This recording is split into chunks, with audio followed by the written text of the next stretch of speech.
Subway sandwich restaurant salesman, Sears stock clerk in the freaking drapery department, no less, charity can collector, and house painter. The only thing worse than these shitty jobs and their pay? The hours. Most of them required a pre-dawn start. 3 a.m., 4 a.m. If any ungodly hour was involved, you could bet my job required it. 5 years of college and I graduated to live like a dairy farmer. Hell, money was so tight that I prostituted myself to an older woman to pay for my best friend's wedding gift. Yes, cougars preyed in the 90s too. Meanwhile, my friends progressed in their careers. They got their 4% yearly pay increases, they bought their Mustangs and Acuras and their 1,200 square foot townhouses. They appeared to be content and living the expectant life preordained by society. They were normal, and I wasn't. At 26 years old, I fell into a depression. My businesses were not self-sufficient, and neither was I. Seasonal depression gnawed at my fractured psyche. Chicago's rainy, dark, dreary weather made me crave the comfort of a warm bed and tasty pastries. Accomplishments were preceded by sunshine, so yes, I wasn't accomplishing much. Tired of high school dropout jobs, I struggled to get out of bed, and doubt became the daily affirmation. Physically, emotionally, and financially exhausted from failure, I knew my results weren't indicative of my true self. I knew the fast lane to wealth, but just could not get it executed. What was I doing wrong? What was holding me back? After all these years of research and education, complete with a closet full of magazines, books, and quick start videos, I was still no closer to wealth. I sat stalled on the sidewalk with the fast lane nowhere in sight. My depression sunk me into escapes, but instead of drugs, sex, or alcohol, I lost myself in books, and I kept studying the famous millionaires. If I couldn't be successful, I'd escape into the lives of those who were, by absorbing the books of the rich, autobiographies of successful and other rags-to-riches tales. But it got worse. The people in my life gave up on me. My longtime girlfriend proclaimed, "You have no resolve." She had a safe and secure job with a rental car agency, and we'd argue because she worked long hours for chump change, a whopping $28,000 a year. Of course, she rightly retorted with the facts. You don't have a job, you make $27,000 less than me, and none of your businesses work. She was a smart cat. Our relationship ultimately ended as she found courtship with a corporate radio ad executive. And then there was my mother. For the first few years after college, she cut me slack. But then came the failures and the goofy jobs. I begged patience and pleaded that wealth creation for fast lane entrepreneurs operate under an exponential scale. Those who hold jobs operate under a linear scale. Unfortunately, it didn't matter how great my charts and diagrams were. Mom lost faith, and I didn't blame her. Landing a man on Mars showed more promise. Her directives would dull my drive. She'd shout, "Get a job, baby!" at least 20 times a week. Even today, I shudder. That phrase, shouted in that voice, could exterminate cockroaches in a post-apocalyptic world. There were days I wanted to pound my head into a vise and crush my ears into deafness. "Get a job, baby!" bore into my soul. It was a motherly decree that put the trial to an end with the jury's unanimous verdict: failure with a vote of no confidence. Mom suggested, "The grocery store is hiring a deli manager. Why don't you go down there and check it out?" As if my college education and struggles for the last 5 years were to eclipse at the deli counter, cutting blocks of bologna and ladling potato salad to the neighborhood soccer moms. Thanks for the job tip, but I'm gonna pass. My blizzard of awakening. It took the pain of a cold Chicago blizzard to throw me into the crossroads of life. It was a dark, frigid night, and I was dead tired working as a limo driver. My shoes were drenched from the wet snow while I fought a migraine headache. The 4 aspirins I'd chased 2 hours earlier had no effect. I wanted to get home, but I couldn't. I was stuck in a blizzard, and my usual routes were snowed in. I pulled to the shoulder of a faintly lit road and felt the cold chill of melted snow crawl up my legs from my toes. I put the limo in park and faced myself in dead silence, with nothing but the fall of snowflakes to remind me how much I hated the winter. I gazed at the cigarette-burned ceiling of the limousine and thought, what the hell am I doing? Is this what my life has become?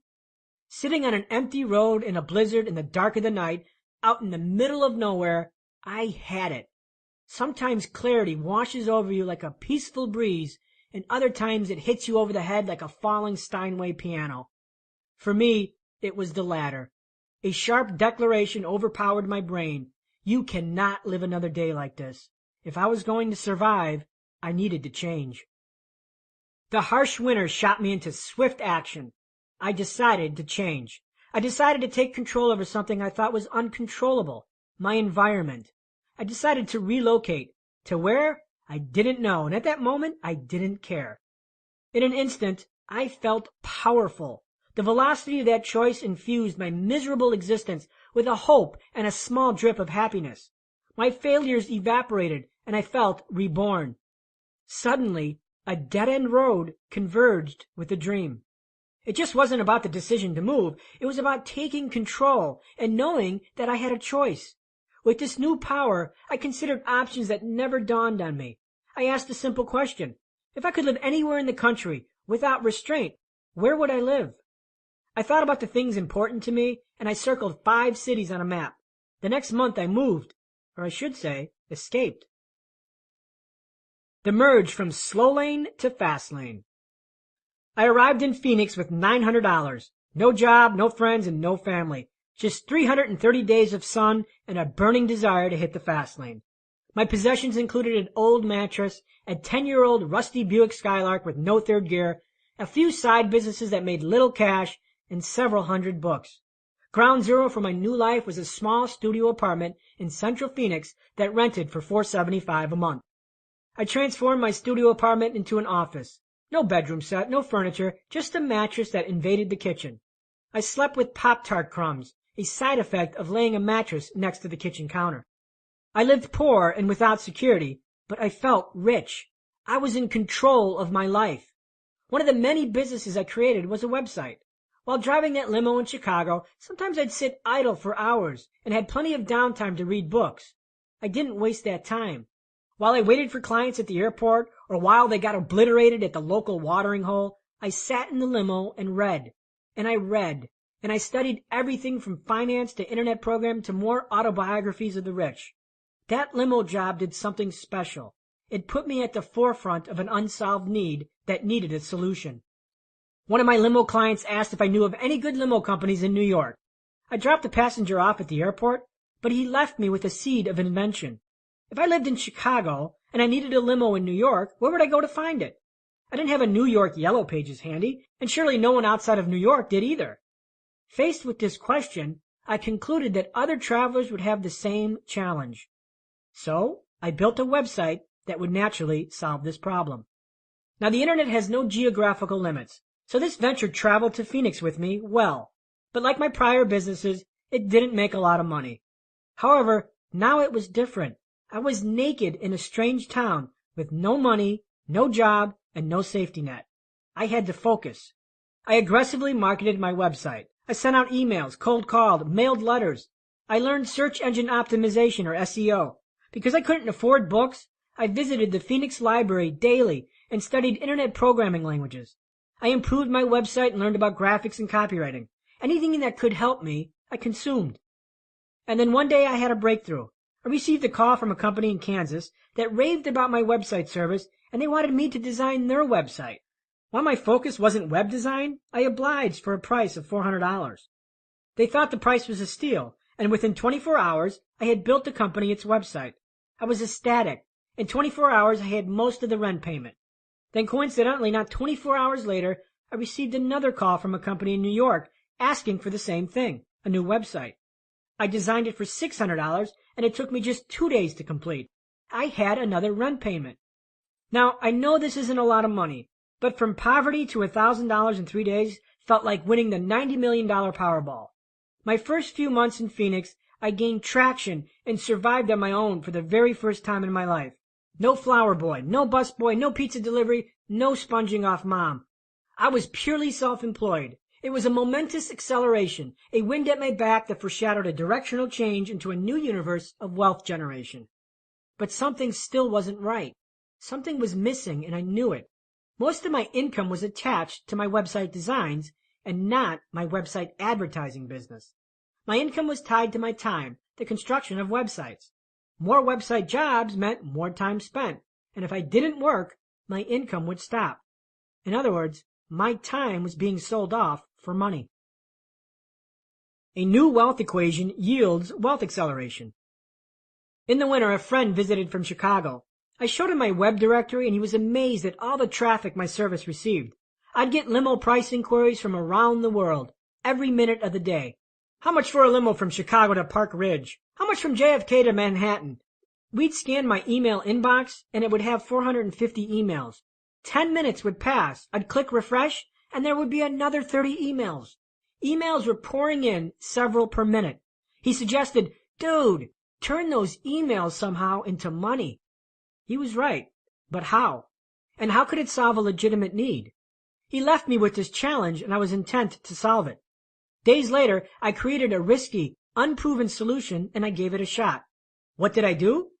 Well, instead of selling ad space, I decided to sell leads. There was a problem, though.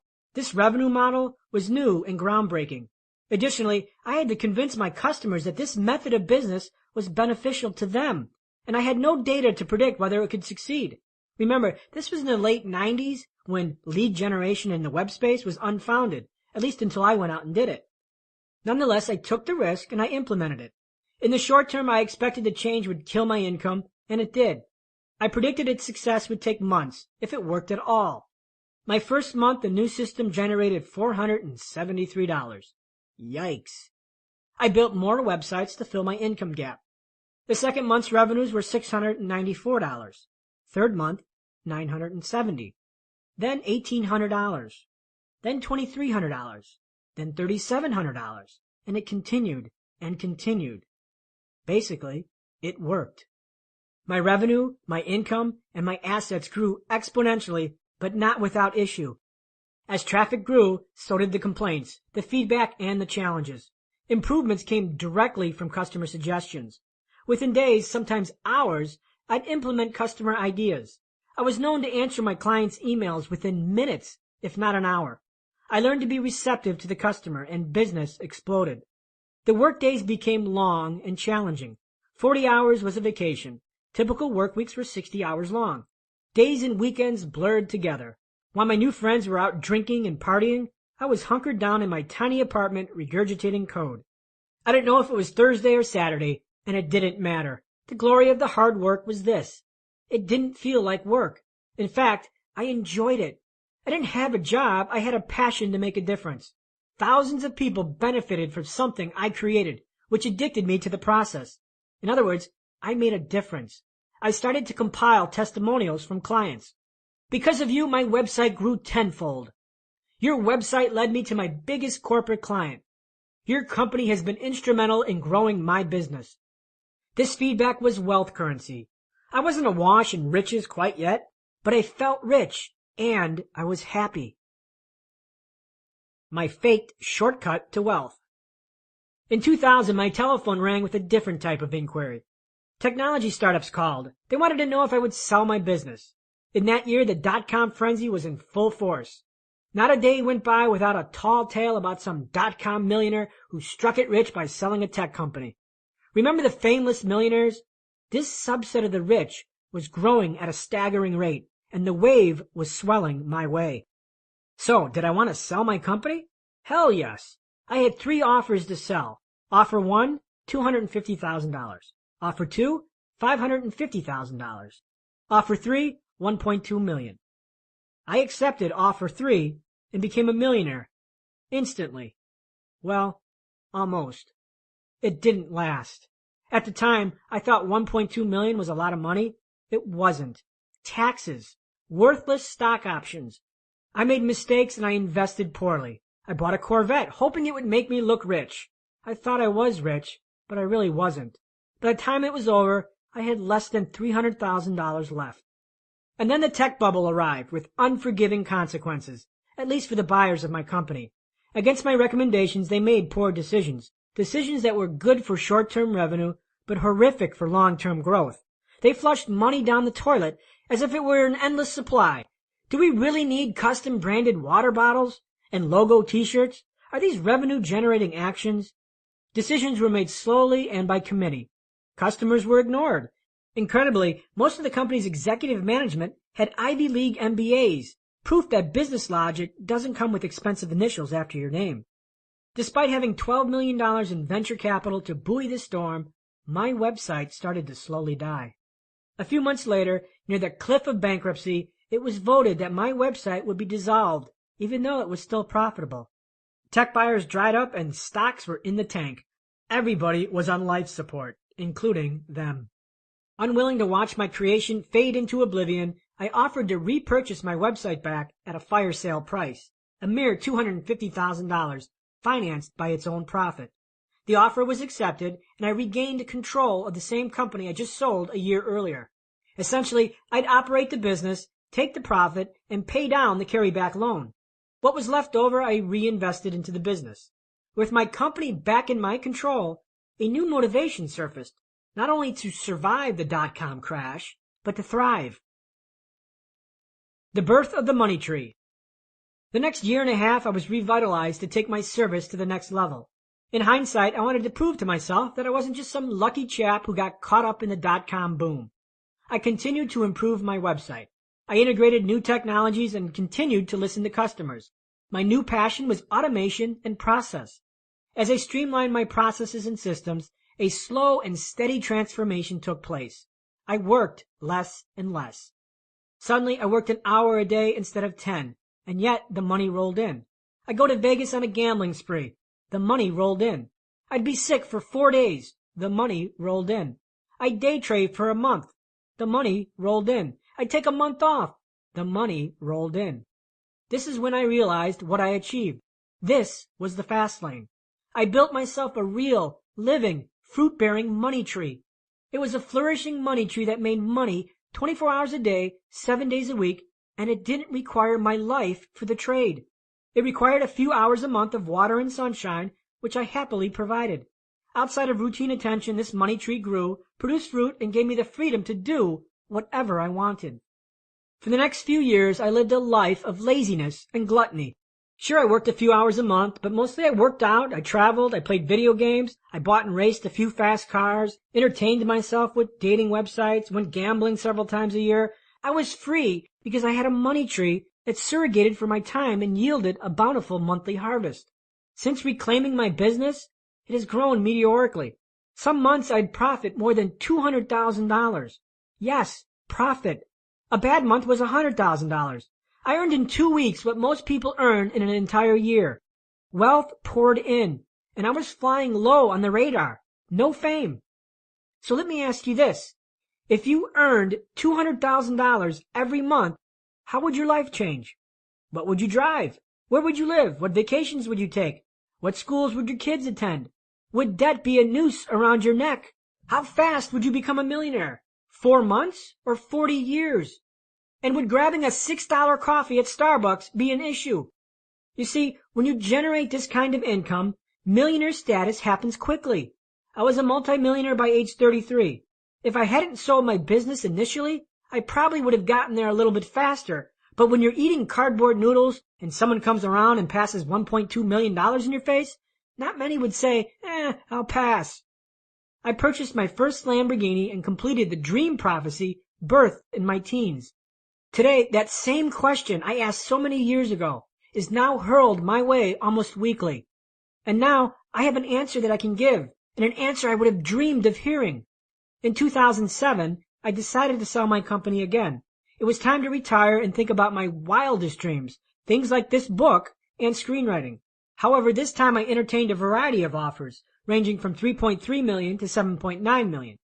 After making millions over and over in a few short years, I accepted one of the full cash offers and repeated the Fastlane process, but this time in just 10 minutes. That's how long it took to cash the 6 checks that amounted to millions. Chapter Summary: Fastlane Distinctions. Fame or physical talent is not a prerequisite to wealth. Fast wealth is created exponentially, not linearly. Change can happen in an instant.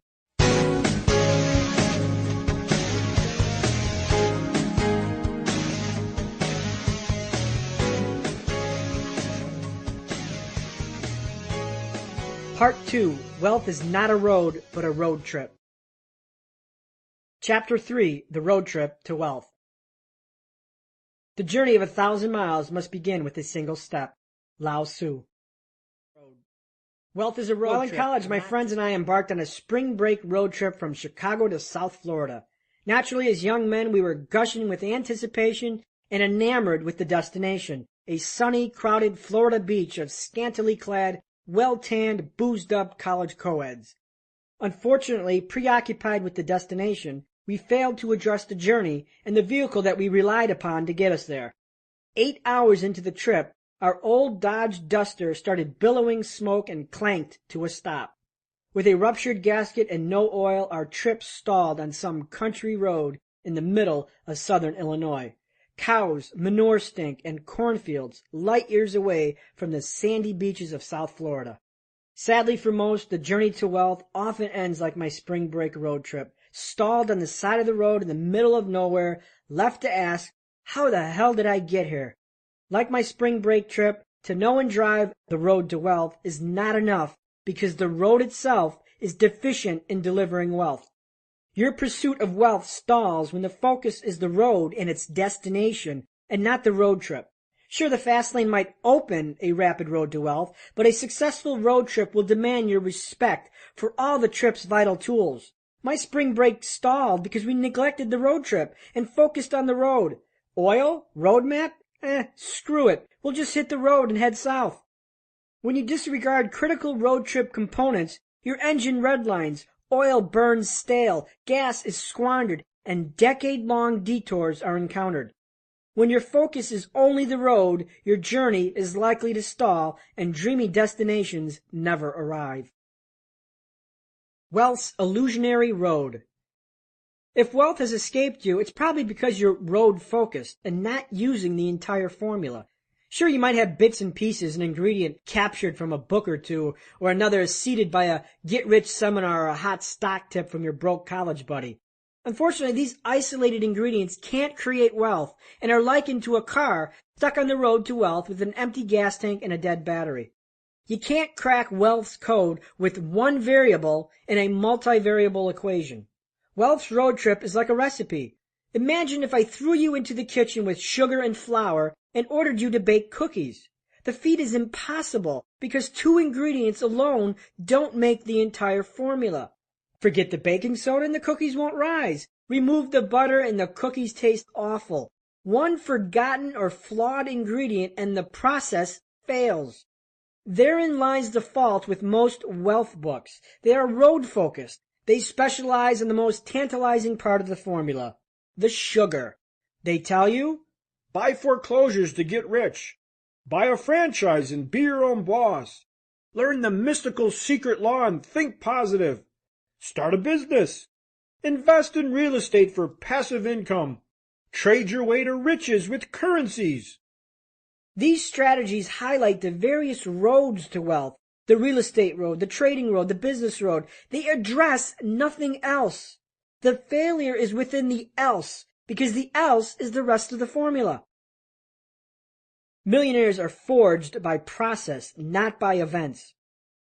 All self-made multimillionaires create their wealth by a carefully orchestrated process. They haven't used the entire formula. Despite what you may have read or heard, wealth is not an event. Wealth doesn't drop from the sky or come from a game show. It doesn't ring the doorbell and await you on the front porch with balloons and the check the size of a refrigerator. Wealth does not chime from a machine with spinning bars, lemons, and cherries. Wealth is a process, not an event. Ask any chef and they will confirm that the perfect dish is a series of ingredients and a well-engineered process of execution. A little of this, a little of that, done at the right time and at the right place, and wham, you have a tasty meal. Wealth creation has the same method of execution, a fabricated accumulation of many disassociated ingredients into an assembled whole that has value and is worth millions. Wealth eludes most people because they are preoccupied with events while disregarding process. Without process, there is no event. Process makes millionaires, and the events you see and hear are the results of that process. For our chef, the cooking is the process, while the meal is the event. For example, an athlete who scores a $50 million contract to play pro basketball is an event from process.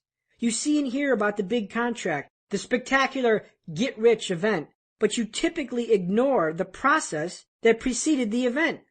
The process was the long, arduous road you didn't witness. The daily 4-hour practices, the midnight pickup basketball games, the torn ligaments, the surgery, the rehabilitation, the rejection of being cut from the junior varsity team, and the resistance to the neighborhood gangs, all fabricates the journey that forms process. When a 20-year-old sells his internet company for $30 million, you read about it on a tech blog. The event is lauded and showcased for all to admire. Sidelined is the process. You didn't hear about the long hours of coding the founder had to endure. You didn't hear about the cold, dark days working in the garage. You didn't hear about the company was founded on credit cards at 21% interest. You didn't hear about the founder and his rusty piece of shit Toyota with 174,000 miles. When J. Darius Bickoff founded Glacial Vitamin Water in 1996, and 11 years later Coca-Cola offers him $4.1 billion for the company, the offer makes headline news around the world. What doesn't? The 11 years of struggle forged by a sharpened process. The billion-dollar offer is the event. The process is the struggle and the backstory. The sale of my company climaxed in an event, but its fruition was carved by process. Outsiders see the nice house and the expensive cars and might think, wow, if only I could be so lucky. Such a belief is a mirage of event over process. All events of wealth are preceded by process, a backstory of trial, risk, hard work, and sacrifice. If you try to skip process, you'll never experience events. Unfortunately, as a media-driven, I want it now society, we spotlight and glorify the event, but usher the process behind the woodshed, carefully drying its sweat from the public cognition. However, if you search long and hard, you can always find the process buried in another story or in the trailing paragraphs that glorify the event. When you make your first million, it will be because of process and not some clandestine happenstance that just happened to waltz across your path. Process is the road trip to wealth. The destination shines as an event, but it's found by process. Yes, the elevator to success is out of order. You're going to need to climb the stairs. Wealth's road trip formula. The formula for wealth's road trip is like a long road trip across the country. Success demands your focused exercise into the journey and the tools of that journey, process, as opposed to the destination, event. There are 4 constituent ingredients that make up the winning formula. They are your roadmap, parts 3, 4, and 5. The compass for your trip, your roadmap, is the guiding force behind your actions. Your roadmap makes up your financial belief system and your preconceived convictions about wealth and money. There are 3 roadmaps that will chart your course to wealth. Number 1, the sidewalk. Number 2, the slow lane. Number 3, the fast lane. Much like a recipe, your roadmap will outline why, where, how, and what. Your vehicle, part 6. Your vehicle is you. No one can drive the journey but you. Your vehicle is a complicated system of oil, gas, an engine, a steering wheel, a windshield, horsepower, and an accelerator, all needing frequent tuning and maintenance to ensure peak efficiency during the trip. Your roads, part 7. Your roads are financial pathways that you elect to travel. For example, you can travel the job road, and within that road, you have limitless choices. You can be an engineer, a project manager, a physician, a plumber, or a truck driver.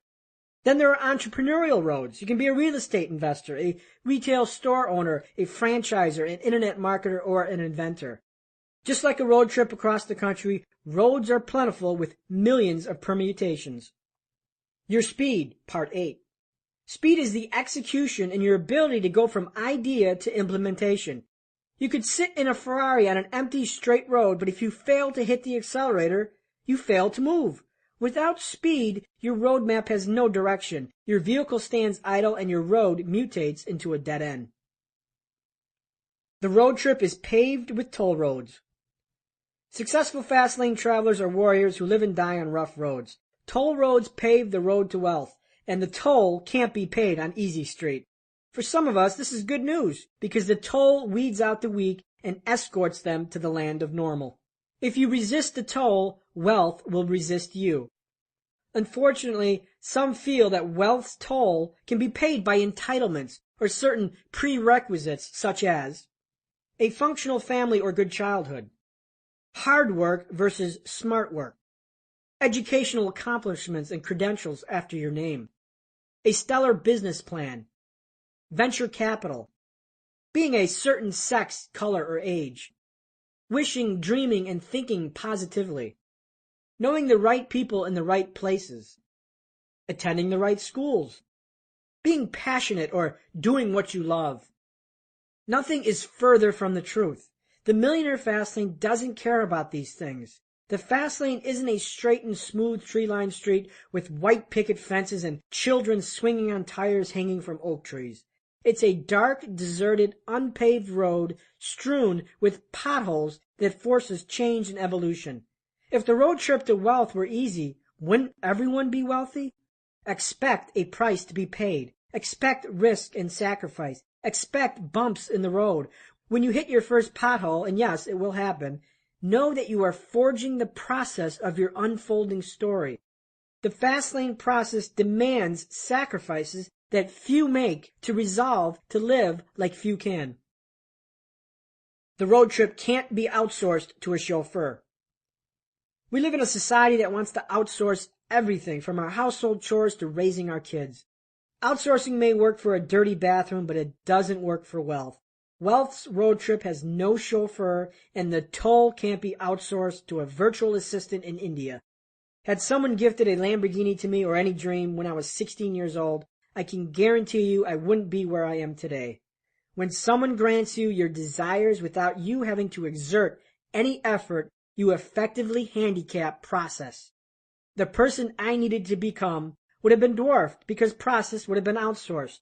There is no wisdom or personal growth gained on a journey that someone else does for you. The journey is yours. Chapter summary, Fastlane distinctions. Wealth is a formula, not an ingredient. Process makes millionaires. Events are byproducts of process. To seek a wealth chauffeur is to seek a surrogate for process. Process cannot be outsourced because process dawns wisdom, personal growth, strength, and events. Chapter 4, The Roadmaps to Wealth. If you don't know where you're going, any road will get you there. Lewis Carroll.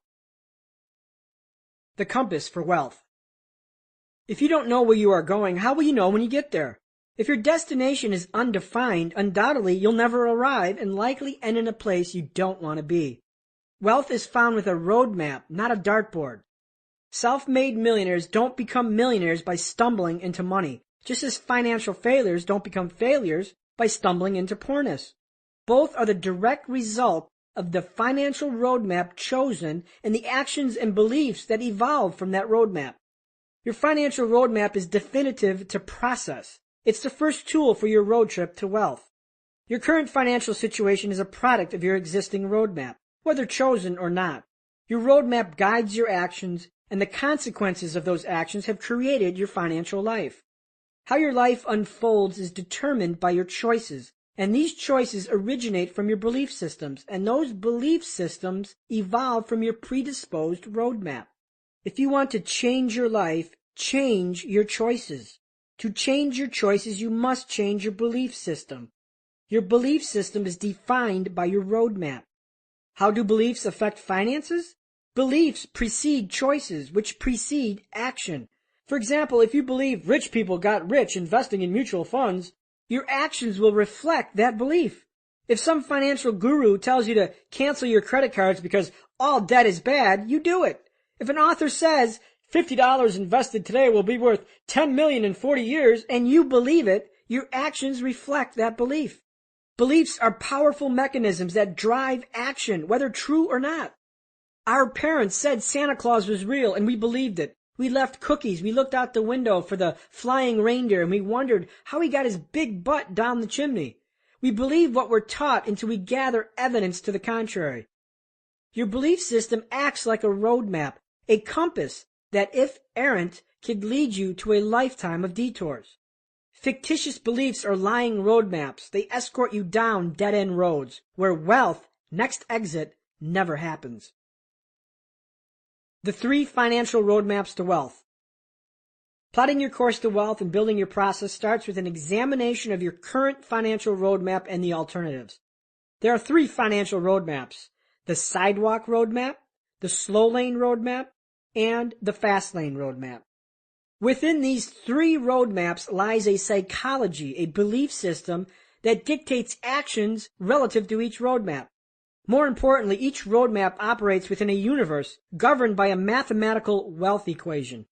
Whatever roadmap you choose, your universe for wealth creation will abide by each map's respective wealth equation. Additionally, each roadmap is naturally predisposed toward a specific destination. Those predispositions are: the sidewalk is predisposed to poorness. The slow lane is predisposed to mediocrity. The fast lane is predisposed to wealth. Whichever financial roadmap you follow will predispose you to the destination inherent in the roadmap, the roadmap's true essence. What is true essence? If you play blackjack and win 15 consecutive hands, you violate the true essence of randomness. The natural state of randomness is not to deliver 15 wins in a row. When a wild African lion is tamed to perform in a Las Vegas magic act, the lion is trained to violate its true essence. The lion naturally wants to hunt, to be wild, to kill, to feed, to mate. The lion wants to revert to its natural self, which is why some flamboyant magicians get their heads bitten off. You have to be special to bend the laws of true essence. Similarly, the roadmaps each possess a true essence that either leads to poorness, mediocrity, or wealth. For example, if you follow the sidewalk, you'll likely end up poor. While wealth is possible using any of the maps, finding it via a roadmap not predisposed to wealth is improbable.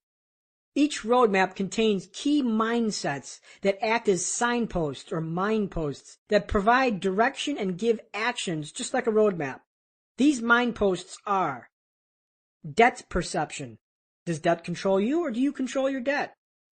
Time perception. How is your time valued and treated? Abundant, fleeting, inconsequential? Education perception. What role does education have in your life? Money perception. What is money's role in your life? Is money a tool or a toy, plentiful or scarce? Primary income source. What is your primary means of creating income? Primary wealth accelerator. How are you accelerating your net worth and creating wealth, or are you? Wealth perception. How do you define wealth? Wealth equation. What is your mathematical plan for accumulating wealth? What wealth equation defines the physics of your wealth universe? Destination. Is there a destination? If so, what does it look like? Responsibility and control. Are you in control of your life and your financial plan? Life perception. How do you live your life? Do you plan for the future, forsake today for tomorrow, or tomorrow for today?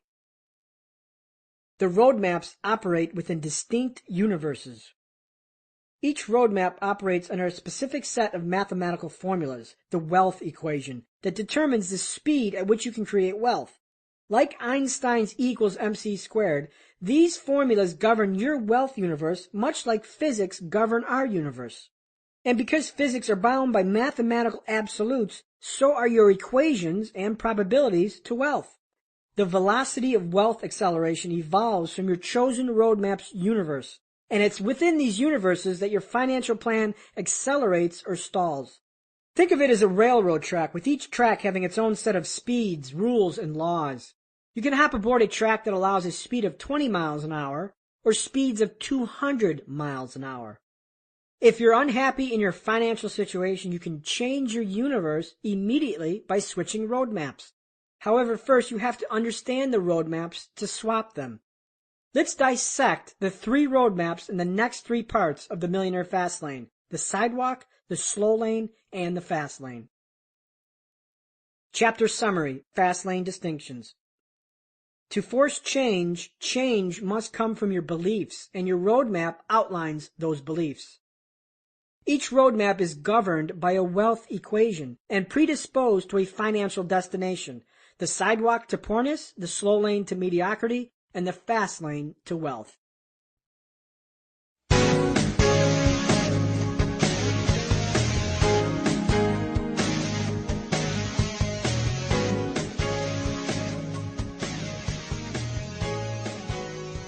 Part 3, Pornis, the Sidewalk Roadmap.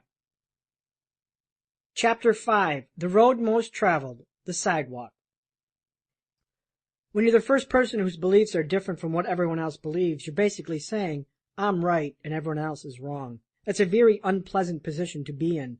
It's at once exhilarating and at the same time an invitation to be attacked. Larry Ellison. The Sidewalk Roadmap.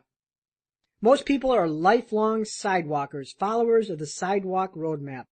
The sidewalk is the plan most followed, a contract for a pleasurable today in lieu of a more secure tomorrow.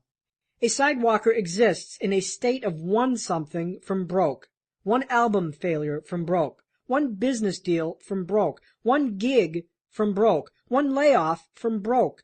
On the sidewalk, you're always one something from being homeless, bankrupt, or back living in your parents' basement.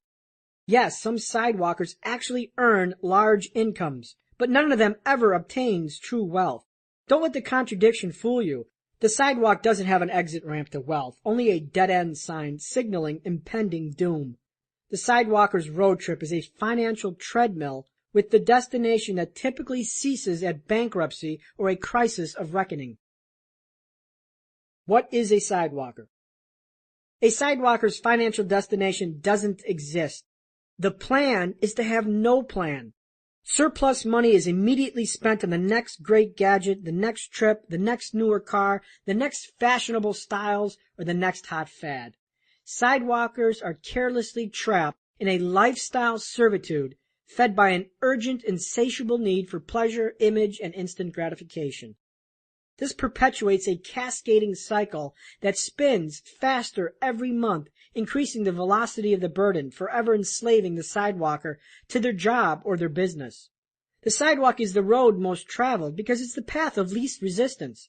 Its siren song is instant gratification, and money is a hot potato that's quickly exchanged for the latest fix of the day.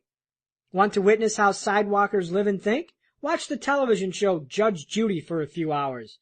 Daughters suing moms for $100, people denying responsibility, consequence ignorance, people wanting rent for free. Seriously, the show should be renamed Life from the Sidewalk.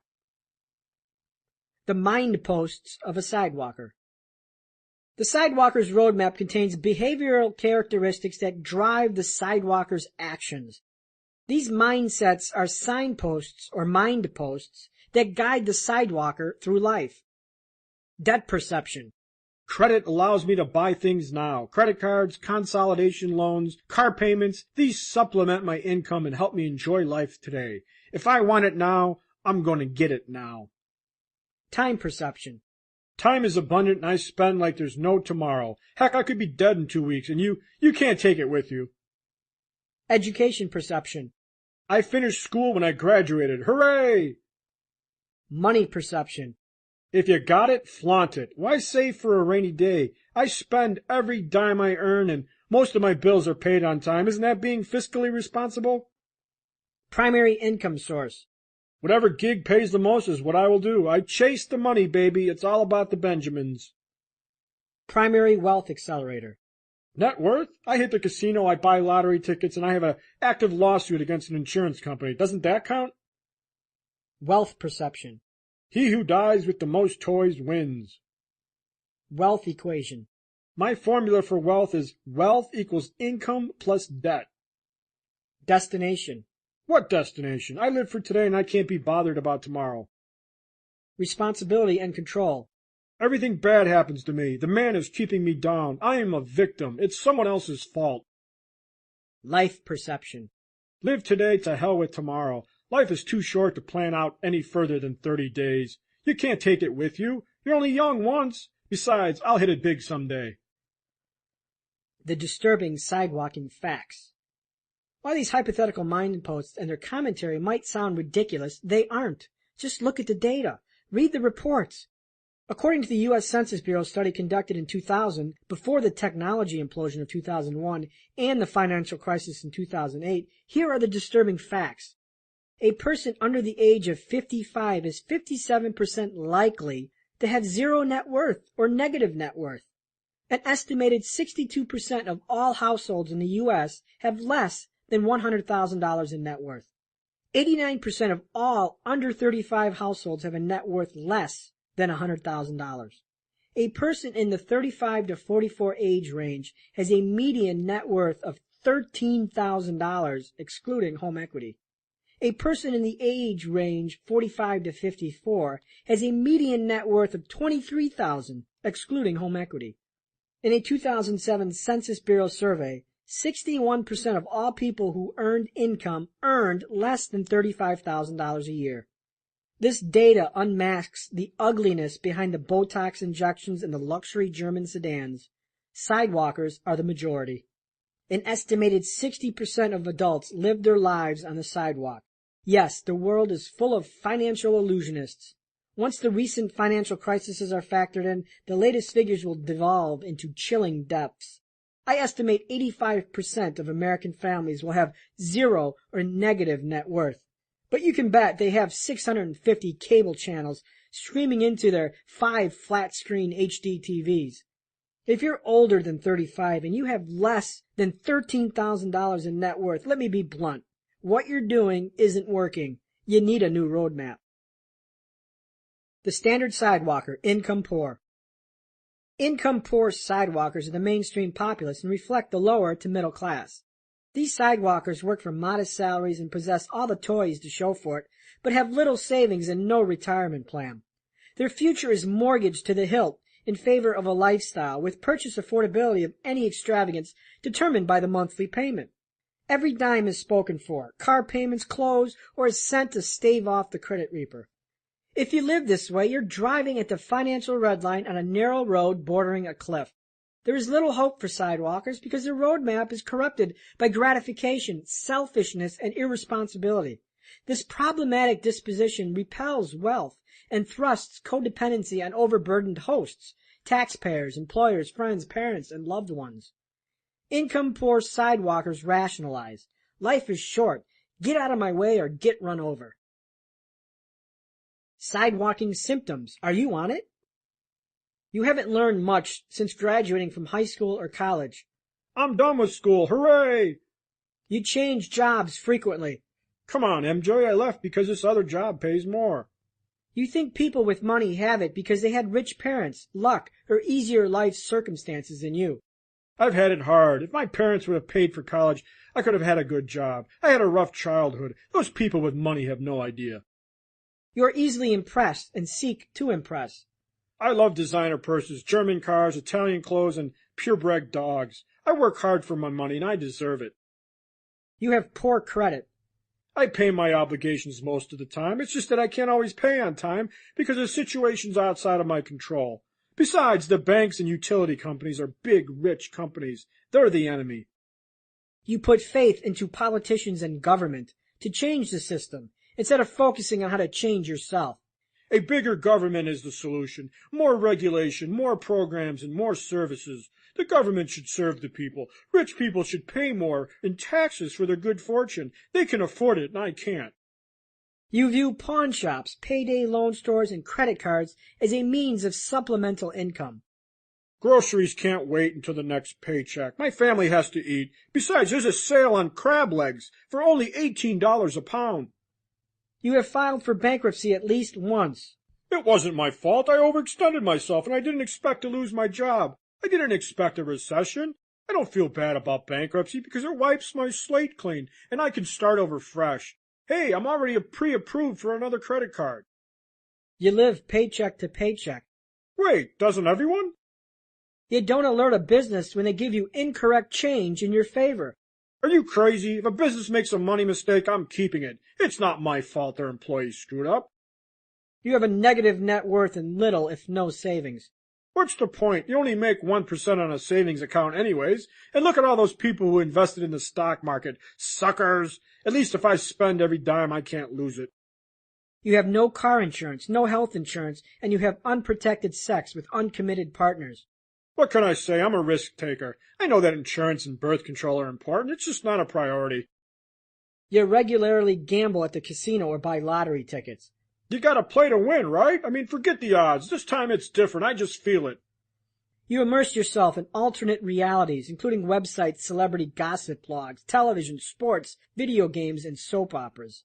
I just love American Idol. Lost, Survival, and The People's Court. Monday through Friday, 6 p.m. to 10 p.m. I know exactly where I'm going to be. You've lost money on get-rich schemes. There's got to be an easy way to wealth. If I just buy this program, DVD series, late-night infomercial product, I'll have the secret. Get rich easy. It's out there. Your family cringes when you ask for money, or you quit asking because you know a lecture follows. Geez, it's just $500. My parents should take care of me until I die. Don't they see how hard I have it? I mean, look at this apartment. The granite countertops need to be replaced. Can you identify a behavioral pattern? These mindsets are indicative to the sidewalk. Hopefully you're not feeling angry or defensive, because that might indicate your beliefs are bred from the sidewalk roadmap. The sidewalk's gravitational pull, poorness. A recession is a bump in the road. How many people have lost their homes due to the current economic crisis? Their savings, their jobs, or their 401ks. The sidewalk offers no protection because you're naked and you can't absorb the hits. If you're hit by traffic, you're roadkill. If you want to be unshakable on your financial road trip, you have to get tough and strap on a bulletproof vest and have a plan that transcends years, not days. A life on the sidewalk naturally pulls you to poorness. Because the sidewalk is always about the short term, it never works for the long term.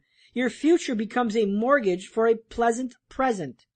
Unfortunately, any bump in the road causes the loans of the sidewalk to be called in. A recession, a job loss, an interest rate hike, a mortgage reset. Living on the sidewalk can literally end in living on the sidewalk. If you ask any derailed sidewalker what spun his financial life out of control, he will quickly blame some external factor. Oh, I was laid off. My car broke down. I had no health insurance when I broke my foot. The judge ordered a 20% increase in alimony. When you rev your financial engine at the red line, you're guaranteed to burn out. And then ironically, your pleasant todays turn into horrible tomorrows. More work, more debt, and more stress. I don't know your age, but let's be honest and ask the uncomfortable question. Can you seriously expect to retire on $13,000 in net worth or $113,000? Is it rational to think you can live off your home equity refinance? Have you thought about beyond next week's paycheck? At what threshold do you realize that it's time to shift gears and reevaluate? Is there a threshold? Why would something that you've been doing for 5, 10, 20 years suddenly start working? Yes, insanity is doing the same things repeatedly and expecting different results. The sidewalk is not a road to wealth unless your strategy is casinos, lottery tickets, or some poison your spouse insurance scheme. Government aid, Social Security, charity, and my parents will soon die and leave me a fortune. Inheritance is not a financial plan. If you don't want to work at Kmart until you're 75 years old, or you don't want to retire under a bridge in a cardboard box, you have to have a plan. Should life grant you another 50 years, what the heck is your plan? The first step to escape the sidewalk is recognizing that you might be on it, and then replace it with something that works. Money doesn't solve money problems. Newsflash, the sidewalk is money blind. It doesn't care about how much money you make. You can't medicate poor money management with more money. Yes, you can look filthy rich and still be riding the sidewalk dirty. Sidewalkers come from all walks of life, even those with the visual embodiments of wealth. They own businesses, they work high-paying careers like medicine or law, or they live as successful actors or musicians and earn big incomes. The common denominator remains consistent. There is no plan, no savings. Spend more than you earn and trade a secure tomorrow for a living large lifestyle of today. A sidewalker's wealth equation is determined by income plus debt determined by available credit. Wealth equals income plus debt. Sidewalkers create their lifestyle in direct proportion to their income and supplement that lifestyle with extensive use of debt. All sidewalkers stress about paying their mortgage or rent, paying the utility bills, meeting the minimum payments on their credit cards. It's just what happens when there is no thought given past the happy hour past payday. The affluent sidewalker, income rich. When an income-rich sidewalker goes broke, it makes big news. Have you ever wondered how a rich rapper can go broke 3 years after his last album? or why a famous actor needs to file bankruptcy a few years removed from the public spotlight. How does one transform an $80 million NBA contract into the oblivion of bankruptcy? I'll tell you, the sidewalk, where wealth equals income plus debt. You don't have to look hard to find an income-rich sidewalker. These are people who look rich, but in reality are one paycheck, one album, or one movie failure from broke. They make large incomes with every dime spent on the next lavish accoutrement. Their lifestyle is accelerated by a big income and a big credit line. Yes, after their big income is spent, they buy more things they don't need with money they don't have, trusting fully that their large incomes will go on forever. I laughably refer to sidewalkers as all credit cards. They drive nice cars and wear expensive clothes, but are one blown gasket away from a total financial meltdown. A member of the Fastlane forum, thefastlaneforum.com, posted this slice of sidewalking overheard from a friend who works at a lending agency. A famous rapper was denied a loan for $60,000, despite putting on his application that he was making $400,000 per month. Yet after having 2 hits in the past year, he must be broke. He also had a terrible credit score. Goes to show you, money management skills and having good credit are very important, even when you are having a ton of success. Since income-rich sidewalkers earn big incomes, having designer clothes, accessories, and hobbies are commensurate with their earnings. For example, an income-rich sidewalker earns $20,000 a month. They feel justified in buying a pair of $300 jeans. The problem is that, just like income-poor sidewalkers, the income-rich sidewalkers' spending isn't satisfied until they burn through their entire monthly income plus more. It's an irrational way to live, as if people fear that not spending the money will cause it to disappear. Earn $50,000 a month, spend $60,000. Earn $250,000 a month, spend $350,000. The money outflow always outpaces the money inflow. Someone who earns $2 million a year is susceptible to the same sidewalking pitfalls as someone who earns $20,000 a year. Financial discipline is blind to income. Lack of financial discipline resides on the sidewalk, and it doesn't care what you earn or what you drive. The income-wealth mirage of the sidewalk. Notice how both income-poor and income-rich sidewalkers share the same problems but different scenery. The reason is more money is not a solution to poor financial management. Poor money management is like gambling at a casino, because over time, the house always wins. Tossing more money at the deficiency is like trying to plug a hole in the dam with more water. More money doesn't buy financial discipline, and those lacking financial discipline misuse money to delay the inevitable. If you can't live on $40,000 a year, you won't be able to live on $400,000 a year.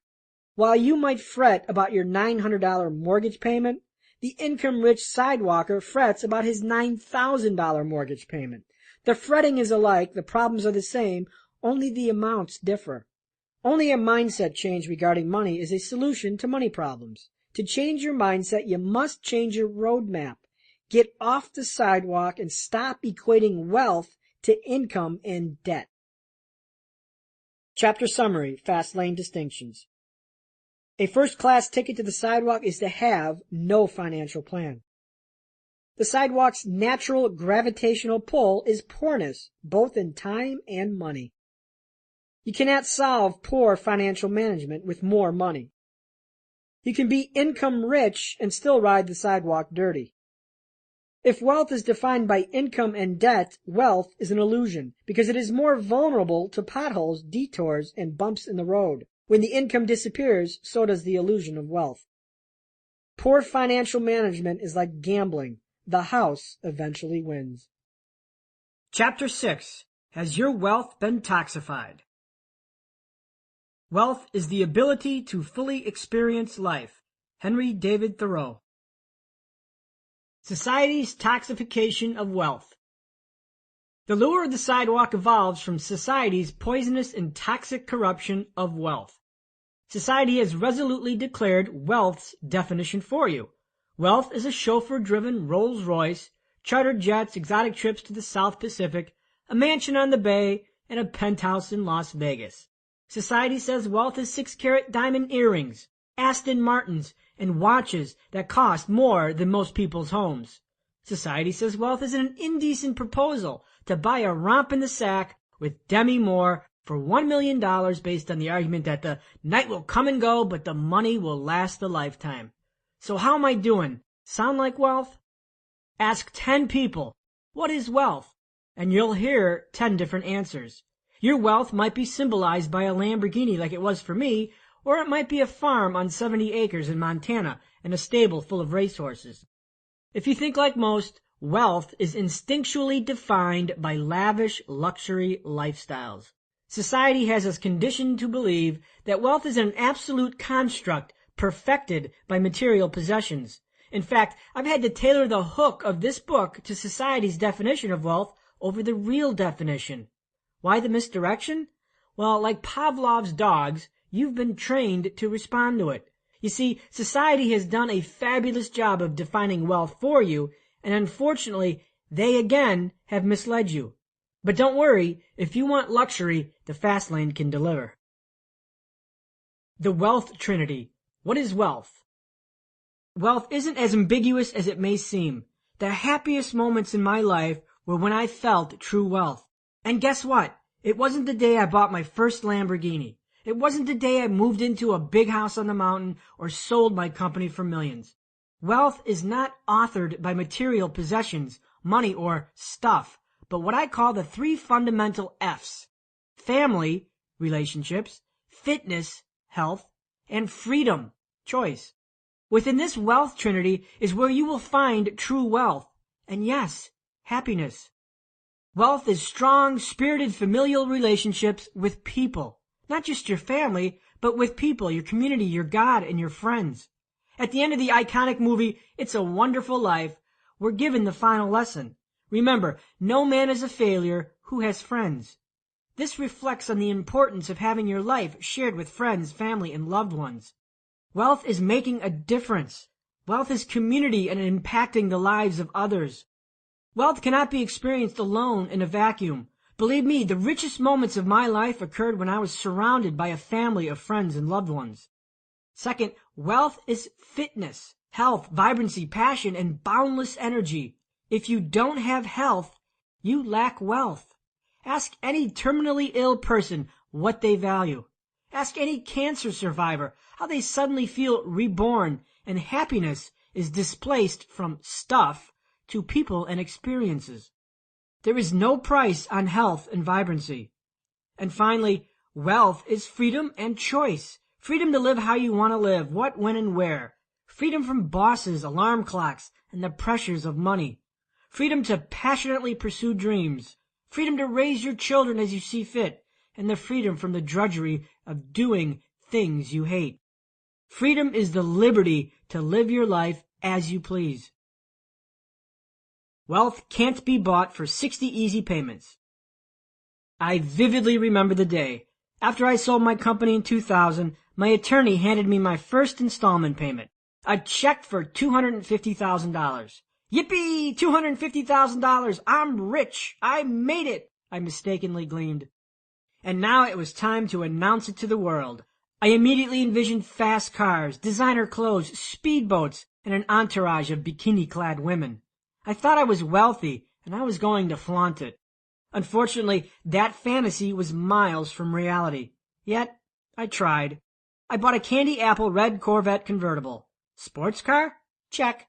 Designer clothes from Nordstrom? Check. I researched buying a speedboat until the internet crash interrupted my orgasmic vision. I invested my newfound wealth in tech stocks and lost thousands of dollars. Within months, more than half of my wealth evaporated, and after a conversation with my accountant, another third was soon to be parted with, thanks to taxes. Ironically, in my attempt to look wealthy, real wealth slid further away. With no job, no business, no income, and only a small sum of money, I couldn't support my life forever, nor the wealthy lifestyle I envisioned for someone rich. I wasn't rich at all. The illusion of wealth, looking rich. In pop culture, master illusionists of wealth are called 30K millionaires. If you've never heard this phrase, it characterizes someone who maintains an image of a millionaire, yet they have no net worth. These folks aren't very hard to find. They drive entry-level BMWs with custom chrome rims. They wear fancy designer clothes with gothic cursive lettering from some faux French guy, and they congregate in the VIP section of the club ordering bottle service, all, of course, on credit. These folks broadcast like dashing debutantes with an extraordinary A-game, but behind all the flashing cash, they're miserable magicians of the sidewalk. The problem with looking wealthy versus being wealthy is that the former is easy while the latter is not. Easy credit and long-term monthly financing options, make no payments for 1 year, are all tempting conduits to help you purchase the illusion of wealth. Society has led you to believe that wealth can be bought at a mall, at a car dealership, or on an infomercial. Like my initial spending spree when I cashed my first check, these appearances of wealth are supposed announcements to the world.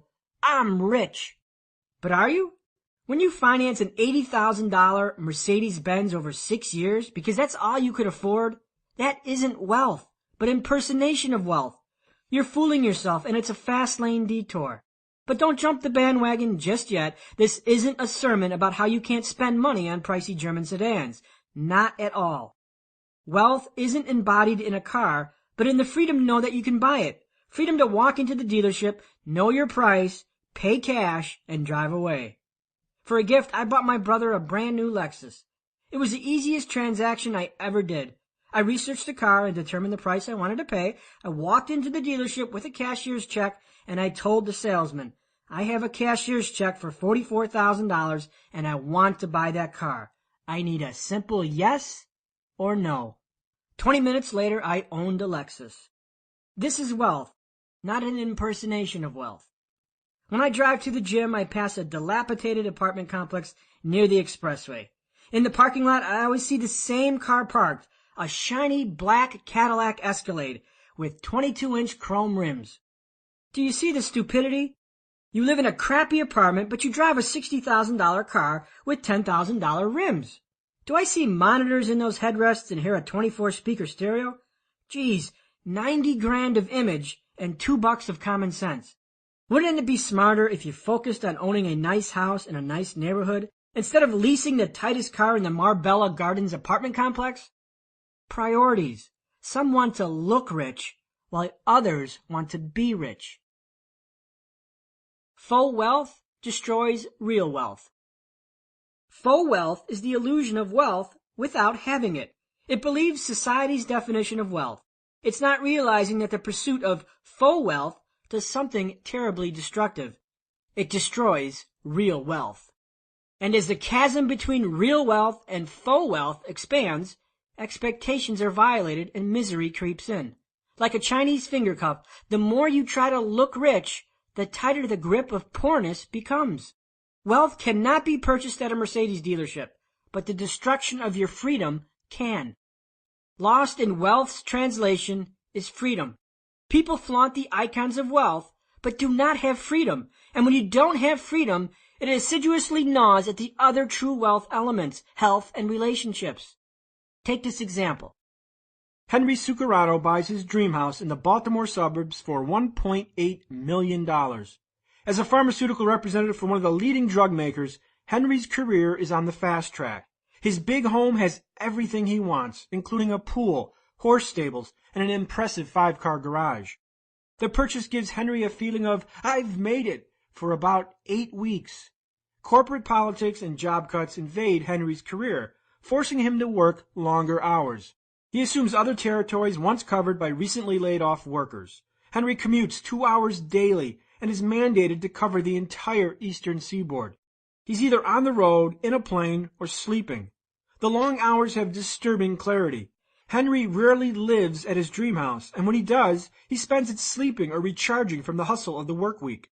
His relationship with his wife and his kids suffers. His health declines as the stress of responsibility mounts. Henry comes to a moment of truth. I'm not living my dream, but my dream is living me. Feeling trapped to the lifestyle illusion, Henry continues to work, believing the ideology that wealth has its price. Notice how the destruction of freedom attacks the other sibling wealth components. Unaffordable material possessions have consequences to our health and relationships. The irony of looking wealthy is that it is an enemy to real wealth. It destroys freedom, it destroys health, and it destroys relationships. Foremost, the Millionaire Fastlane addresses the freedom portion of the wealth trinity, because freedom offers protection to health and relationships. Only you can define your freedom and how you prefer to live. If you want the freedom to fly private jets, well, that's it. If you want the freedom to live a minimalist lifestyle, then that's it. Everybody's freedom is different. Within your personal definition, you will find a big piece of your wealth puzzle, as opposed to society's version, which leads directly to sidewalking purgatory. Chapter Summary, Fastlane Distinctions. Wealth is authored by strong familial relationships, fitness and health, and freedom, not by material possessions. Unaffordable material possessions are destructive to the wealth trinity. Faux wealth destroys real wealth by attacking its sibling components, health and relationships. Chapter 7. Misuse money and money will misuse you. Money can't buy happiness, but it can make you awfully comfortable while you're being miserable. Claire Booth Lucy. Money doesn't buy happiness. Does poverty? People who declare money doesn't buy happiness have already concluded they will never have money. This old equivocation becomes the torchbearer to their poorness.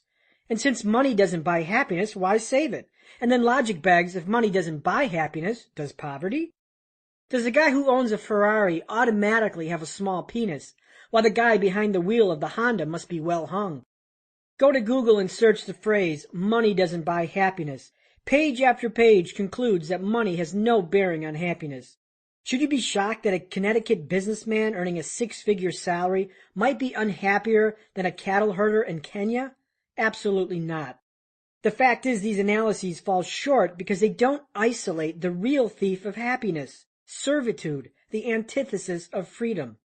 The irony is that when most people earn more money, it doesn't add freedom, it detracts. By creating lifestyle servitude, more money becomes destructive to the wealth trinity, family, fitness, and freedom. According to Creighton University's Center for Marriage and Family, debt is the leading cause of strife for the newly married. Debt and lifestyle servitude keeps people bound to work and unbound to relationships.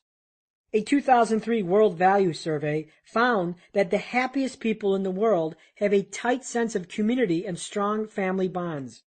After basic needs are met, security, shelter, health, food, our happiness quotient is most significantly impacted by the quality of our relationships with our partners, our family, our friends, our spirituality, and ourselves.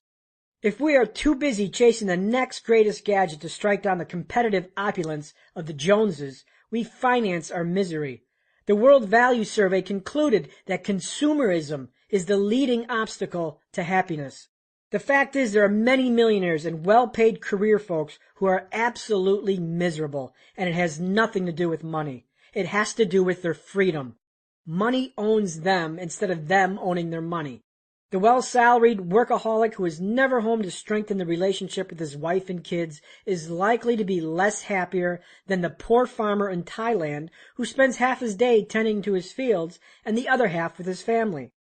In 2009, the popular American talk show host David Letterman went public with an extortion plot by a producer from another CBS show. The man who perpetrated the alleged $2 million blackmail scam reportedly earned $214,000 a year. Yet the man claimed to be in severe financial ruin, partly due to spousal alimony payments of nearly $6,000 a month. Was this extortionist trying to blackmail a celebrity because he wanted to, quote, buy happiness?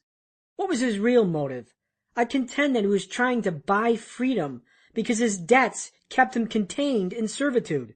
Would $2 million have made a difference? Perhaps in the short term, but not in the long term, because his relationship with money was already corrupted. A source close to the investigation said he just didn't want to work anymore. In other words, he craved freedom. Normalcy is the rat race, a modern-day slavery. Why am I wealthy versus the guy stuck in morning traffic driving to work? I have freedom. I wake up and do what I want. I pursue dreams. I write this book without worrying about how many will sell. I hop a plane to Vegas for 2 weeks without worrying about jobs, bosses, or unpaid electric bills. Freedom is fantastic. Yet my lifestyle is not normal. Like wealth, society, through its get-rich-slow mandates, have defined normal for you. Normal is waking at 6 a.m. in the morning, fighting traffic, and working 8 hours. Normal is to slave at a job Monday through Friday, save 10%, and repeat for 50 years. Normal is to buy everything on credit. Normal is to believe the illusion that the stock market will make you rich. Normal is to believe that a faster car and a bigger house will make you happy. You're conditioned to accept normal based on society's already corrupted definition of wealth. And because of it, normal itself is corrupted. Normal is a modern-day slavery. I'm amazed that most people perilously operate one crisis away from financial ruin. We've become a nation of undisciplined spenders and consumers. We have become a nation where unfettered spending and material extravagance write our obituaries in the ink of stress. If you're held hostage to your lifestyle, you aren't wealthy because you lack freedom. The proper use of money. Money doesn't buy happiness when it's misused. Instead of money buying freedom, it buys bondage. Wealth and happiness are interchangeable, but only if your definition of wealth hasn't been corrupted by society's definition.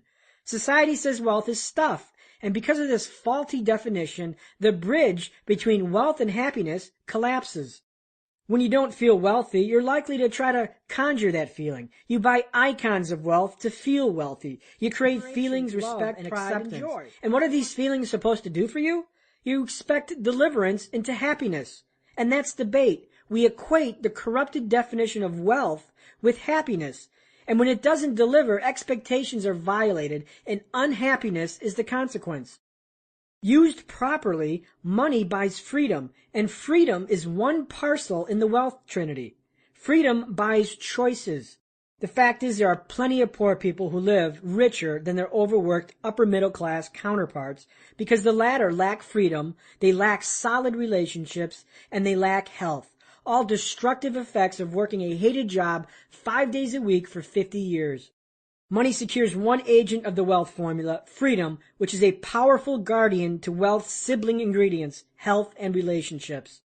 For example, money buys the freedom to watch your kids grow up. Money buys the freedom to pursue your craziest dreams. Money buys the freedom to make a difference in the world. Money buys the freedom to build and strengthen relationships. Money buys the freedom to do what you love with financial validation removed from the equation. Are any of the above likely to make you happy? I bet they will. They certainly won't make you unhappy. Lifestyle servitude, the trap of the sidewalk.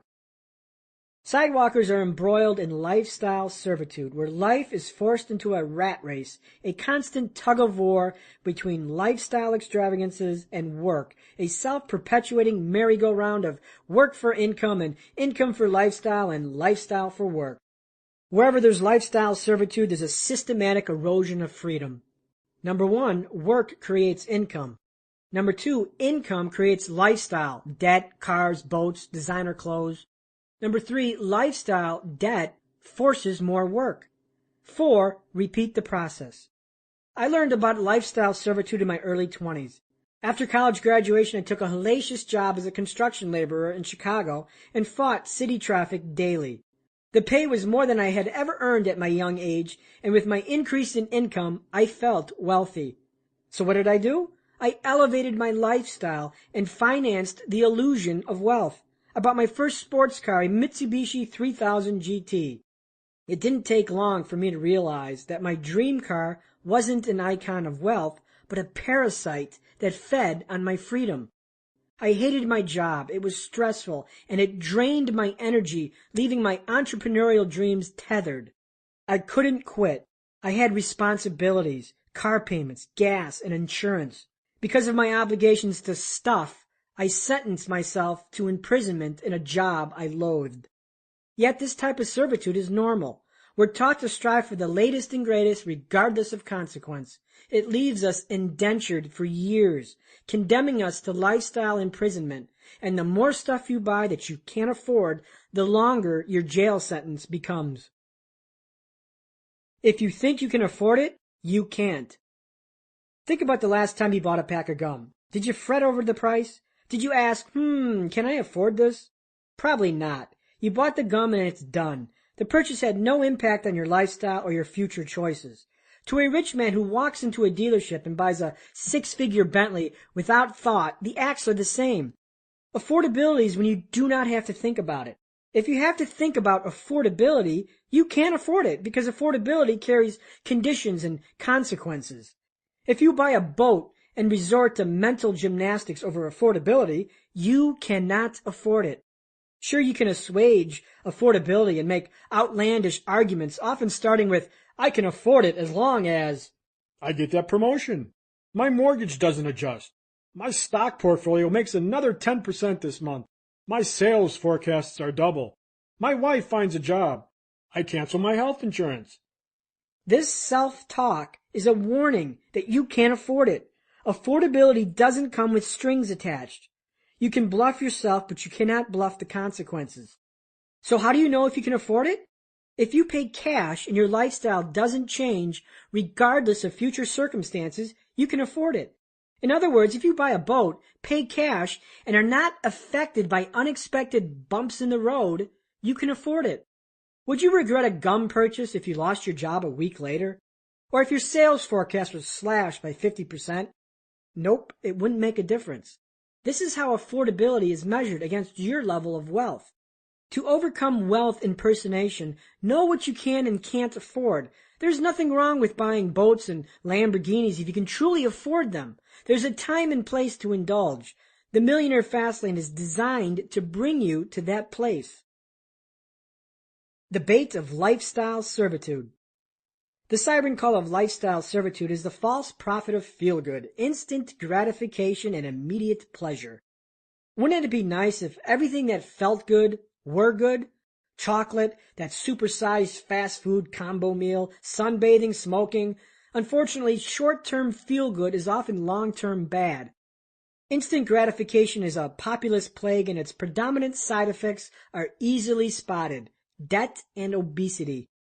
Most Americans are fat because the easiest and cheapest instant gratification comes from food.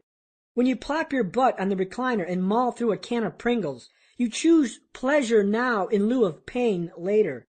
If you live with your parents and you finance a $45,000 Mustang over 72 months based on a $31,000 a year bartender's wage, you let instant gratification win and lifestyle servitude ensues. Wealth, like health, isn't easy and it's cut from the same fabric. Their processes are identical. They require discipline, sacrifice, persistence, commitment, and yes, delayed gratification. If you can't immunize yourself from the temptations of instant gratification, you will be hard-pressed to find success in either health or wealth. Both demand a lifestyle shift from short-term thinking, instant gratification, to long-term thinking, delayed gratification. This is the only defense to lifestyle servitude. Look for the hook. Instant gratification is the bait and lifestyle servitude is the hook. The advertising industry is on a great fishing expedition and their goal is to hook you. Their juicy bait, that shiny new car, the bigger house, the designer clothes, the got-to-have-it-now product. Every day you are bombarded with instant gratification's bait. You can't survive life without this product. Buy now and life will be so much easier. You are not a success until you own one of these. Imagine how envious the neighbors will be when you buy this. These messages share one commonality. You're their prey and the peddlers don't care if you can afford it or not. Defend yourself by exposing the hook beneath the bait, the bucket of bondage which is lifestyle servitude. When instant gratification entices you to bite the bait, you become a casualty of the hook, lifestyle servitude. Instead of you owning your stuff owns you. Know wealth's enemies and what actions invite those enemies into your life. Wait until you can truly afford your lifestyle luxuries. And in the fast lane, that day can come sooner rather than later. Chapter Summary, Fast Lane Distinctions. Money doesn't buy happiness because money is used for consumer pursuits destructive to freedom. Anything destructive to freedom is destructive to the wealth trinity. Money, properly used, can buy freedom, which can lead to happiness. Happiness stems from good health, freedom, and strong interpersonal relationships, not necessarily money. Lifestyle servitude steals freedom, and what steals freedom steals wealth. If you think you can afford it, you can't. The consequence of instant gratification is the destruction of freedom, health, and choice. Chapter 8. Lucky Bastards Play the Game. I'm a great believer in luck, and I find the harder I work, the more I have of it. Thomas Jefferson. Psst, want to get lucky? I once overheard someone call me a lucky bastard. What a sad, delusional, sidewalking belief. I'm not lucky. I'm a player of the game. While Mr. Lucky Bastard Hater uttered that under his breath and sat his ass in the dugout, I was at the plate taking swings. Joe is a sidewalker and believes luck is required to get rich. He spends his days working construction and his evenings commenting on gossip blogs, playing video games, and watching TV. He has given up on his dreams of financial independence based on his ideas of luck. I'm just not a lucky guy, he laments. Joe's brother Bill also has a job in construction, except Bill spends his evenings surfing the internet, researching the newest practices of inventing and engineering. Bill's dream is to be an inventor and has created 4 prototypes of inventions in various fields. Bill also spends his vacation time at trade shows and marketing seminars. While Joe is killing ogres and wizards in the latest Dungeon of Doom, Bill is out of the box of nothingness and exposing himself and his inventions to the world. Who's going to get lucky? Self-made millions arise from self-made luck. Mark Cuban, billionaire entrepreneur and owner of the Dallas Mavericks NBA team, told a telling tale of luck in regards to his success. Mark recalls the struggles of his early successes before his big sale to Yahoo for $5.9 billion. In each story, Mark remembers how people attributed his success to luck.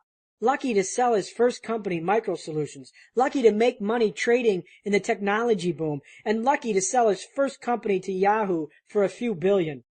Notice how events are quickly reasoned to be luck, and process is swept underneath the rug. Cuban understands the dichotomy that most don't. Process creates events that others see as luck. He goes on to comment about how nobody mentioned luck when it came time to reading complicated software texts or Cisco routing manuals or sitting in his house testing and experimenting with new technologies. Where was luck then? Rich people got lucky is a sidewalker's creed and a disempowering belief that strips you of your free will. While luck can create riches by ways of lotteries, casinos, and rich parents, it rarely creates long-lasting wealth. To take advantage of the Millionaire Fastlane, understand that luck is a product of process, action, work, and being out there. And when you are out there, you stand a chance of being in the right place at the right time. There are the right places and the wrong places. The right place isn't on your sofa watching American Idol or slapping greenbacks into thongs at Betty's Booby Cabaret or down at the neighborhood bar getting jacked up on Bud Light while watching the Cubs lose another game. If you want to be at the right place at the right time, you indeed have to be at the right place. And the right place knows which places are the wrong places. If you aren't off the sidewalk taking action and engaging in process, you will never realize luck. Luck is always perceived to be a matter of event. You win a sweepstakes or you find a 200-year-old painting in the attic worth millions. Again, more falsities. Like wealth, luck is not an event, but an after effect of process. Luck is the residue of process. Sidewalkers love events, but they hate process. It's only natural for sidewalkers to assume wealth is luck because they believe wealth isn't an event. A member of the Fastlane forum recently posted that Bill Gates got lucky. I had to disagree. Luck didn't create Windows. Luck didn't create a company. Luck didn't create repetitive, concerted action toward a specified purpose. When you consistently act and bombard the world with your efforts, interacting with the waves of others, stuff happens. And that stuff? Sidewalkers interpret it as luck, when it is nothing more than action engaged with better probabilities. Luck occurs when probability moves from impossible to likely. For our two brothers in construction, who's going to get lucky? His brother who exposed his inventions to the world bends probability in his favor. His lazy brother does not. Force your process out into the world and you can defy the odds of being in the right place at the right time. When I think of luck, I think about poker players. Mistakenly, their craft is construed as luck, while career poker players will affirm it isn't luck, but systematic analytics and player psychology. The best poker players in the world are superior statisticians and interpreters of human behavior. Does luck play a role? Sure, but the role is minor, while player skill siphons the majority's bankroll. To tell a great poker player, "you're lucky," is to hurl an insult. Likewise, to ascribe luck to a self-made millionaire's success is to perform the same insult. To realize luck, engage in processes where better probabilities exist. Luck is introduced when you play. When life is played to win, luck will show its face. Unfortunately, sidewalkers assign luck to events of faith, luck not engaged by process. If you want luck, engage in process, because process raises events from the ashes. Renounce the big hit as your financial plan. Sidewalkers loathe process, so their financial plan omits standard process, such as saving or budgeting, and relies on events. If you believe that luck is the sole source of wealth, you'll gravitate toward events of luck, a diligent quest to finding the big hit. What's a big hit? Big hits are sudden miracles that create wealth fast. Lotteries, casinos, poker tournaments, heck, even frivolous lawsuits and defrauding the government are considered avenues to the big hit. In effect, big hits are attempts to bypass the wealth journey and to start at the finish line. It's the removal of your yellow brick road and the sharpening lessons that come from it. Sidewalkers seek big hits because their belief systems tell them wealth is an event. Unfortunately, big hits are long shot and violations of true essence. Do you believe in miracles? Sidewalkers do. Why do reality TV competitions such as American Idol track so many people when most of the contestants suck? These people are searching for that elusive big hit. While the talented make it through, they have talent because they have process, the disqualified bemoan off the set, blaming Simon Cowell, the microphone, or some other insignificant factor for their failures. Singing "Someday Over the Rainbow" a couple times in your shower doesn't make a process. Getting swindled, a sidewalker's temptation. Order now for just 3 easy payments of $39.95 and I will teach you how to make millions working just 40 minutes a week while hanging upside down on a trapeze in your basement. Yes, folks, it's that easy. But wait, there's more. Order today and as a bonus, you'll receive photos of this buxom woman right here next to me. Doesn't she look great? When you start making money like me, ladies like her will be ringing your doorbell at all hours of the day. Yes, folks, this system is awesome, and it won't be here for long. Act now. The infomercial guru knows exactly what he's doing. He targets sidewalkers who are magnetized to events and the big hit. Why advertise at 2 a.m.? That's when sidewalkers congregate because they're either unemployed or watching reruns of Seinfeld. Believe me, Fastlane drivers aren't up at 2 a.m. because of some boob tube rerun. They're forging process and muscling toward their destination. Sidewalkers are ripe for swindling because they seek events and want to avoid process. When this becomes ingrained into your mindset, infomercial pitches suddenly become the evening's entertainment. Disembarking the sidewalk, the 3 anchors. Use logic. Think for a moment. If you came across a magic system that easily made millions in a few short months, what's the first thing you'd do? Of course you know, and I know. You'd hire a direct marketing firm, package your secret into 5 CDs and 1 quick start video, and sell it on the Home and Garden channel at 3 a.m. on Tuesday night. Yes, that's the first thing I'd do if I had the $1 billion secret. Screw traveling the world, forget charity, and dump the idea of making more millions. Nope, let's package this baby and tell the world for 3 easy payments of $39.95. Do people believe the pitch, or do they desperately seek the easy event? The art of selling money-making systems on TV infomercials is a strong fast lane. Unfortunately, the systems being sold aren't fast lane or as profitable as the act of selling the system itself. How do gurus get away with this madness? Easy. A sidewalker's mindset is anchored in 3 beliefs that keep them trapped there and vulnerable to money-making schemes. Belief number 1, luck is needed for wealth. Belief number 2, wealth is an event. Belief number 3, others can give wealth to me. Here is where these beliefs fail. First, wealth is not about luck, but about process improving probabilities. Second, events of wealth, like lotteries and casinos, are long shots and not process.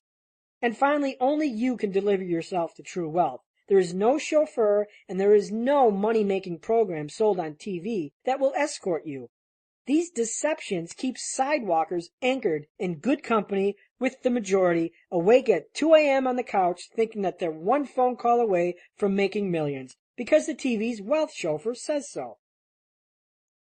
Chapter Summary, Fastlane Distinctions.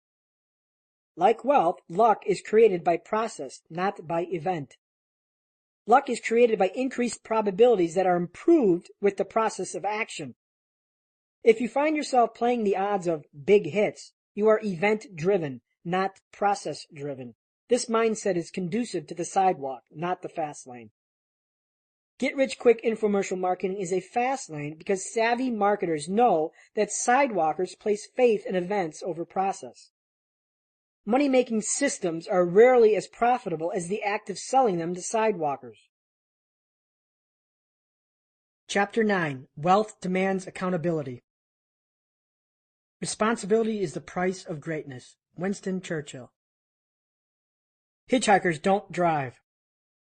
One anchor to the sidewalk is to entrust your financial plan to others, to believe that there is a chauffeur to wealth and that someone else can drive the journey for you. This mindset makes you vulnerable to victimhood. Imagine if you hitchhiked across the country. There's a decent chance you'd never make it to your destination. You could climb into a psycho's car that decides to take you on an unintended detour. You could encounter a murderer who slashes your throat and dumps you in a roadside ditch. Hitchhiking is inefficient and dangerous. Yet the Sidewalker's manifesto is predicated on hitchhiking, faith onto others, and when things don't work out as intended, blame onto others. After faith in luck and events, blame is the third anchor to the sidewalk. Back in the late 80s when I was a teenager, my mother chummed with friends at a local restaurant. Within that friendship circle, several of them put their life savings into an investment innocuously named the Fund. These folks, some respected businessmen, raved about this investment, claiming impressive monthly returns. These friends encouraged my mother as a struggling single mom to invest. Mom was no dumb cookie. She asked the right questions and didn't like the answers. Something didn't feel right. Logic tickled her inner brain. Ultimately, she passed on the investment, and it remained outside her world. Years later, the Fund made headline news. An investment company had bilked millions of dollars from investors. The investment company was exposed to be a Ponzi scheme, and several swindled investors committed suicide, including the perpetrator. This investment company was none other than that great investment Mother declined years earlier, the Fund. The Law of Victims. The law of victims says you can't be a victim if you don't relinquish power to someone capable of making you a victim. When you bequeath control to others, you essentially become a hitchhiker with no seatbelt. You take the passenger seat in a stranger's car, which could be murderous to your financial plan. And when that happens, you're vulnerable to joining the ranks of victims. The road to victimhood is through denial. First responsibility, then accountability. People who don't take responsibility are victims. Some of them are born victims, and instead of trying to improve their hand, they fold and give up. For them, everyone has the solution to their problem but them. And their problems? Not their fault. Nope, someone else is to blame. Instead of looking within, they look outward and project responsibility to some other entity. Victims are sidewalkers who refuse to take the driver's seat of their own lives and live under a dark cloud of theys, reflective of a me against them attitude. They laid me off. They changed the terms. They cheated me. They didn't tell me. They raised my rent. They raised my interest rate. Invariably, all these theys are self-imposed. If the landlord raised your rent, is it his fault you decided to live there and you didn't read the lease agreement? If the company laid you off, is it their fault you chose to work there? Was it my fault that I was a broke 25-year-old stuck in a blizzard in a limo on the side of the road? It was. There was a recent labor union rally against Walmart from employees disgruntled with the retailer's poor wages.